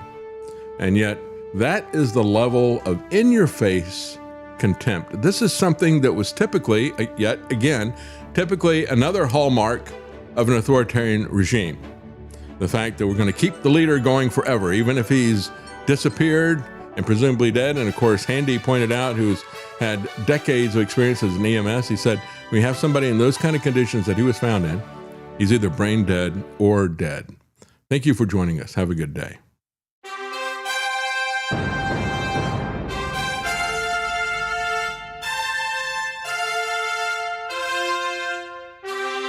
The Common Man. They created Common Core to dumb down our children. They created Common Pass to track and control us. Their Commons Project to make sure the commoners own nothing. And the communist future. They see the common man as simple, unsophisticated, ordinary. But each of us has worth and dignity, created in the image of God. That is what we have in common. That is what they want to take away. Their most powerful weapons are isolation, deception, intimidation. They desire to know everything about us while they hide everything from us. It's time to turn that around and expose what they want to hide. please share the information and links you'll find at thedavidknightshow.com. Thank you for listening. Thank you for sharing.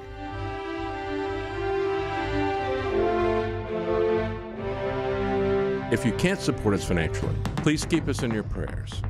thedavidknightshow.com.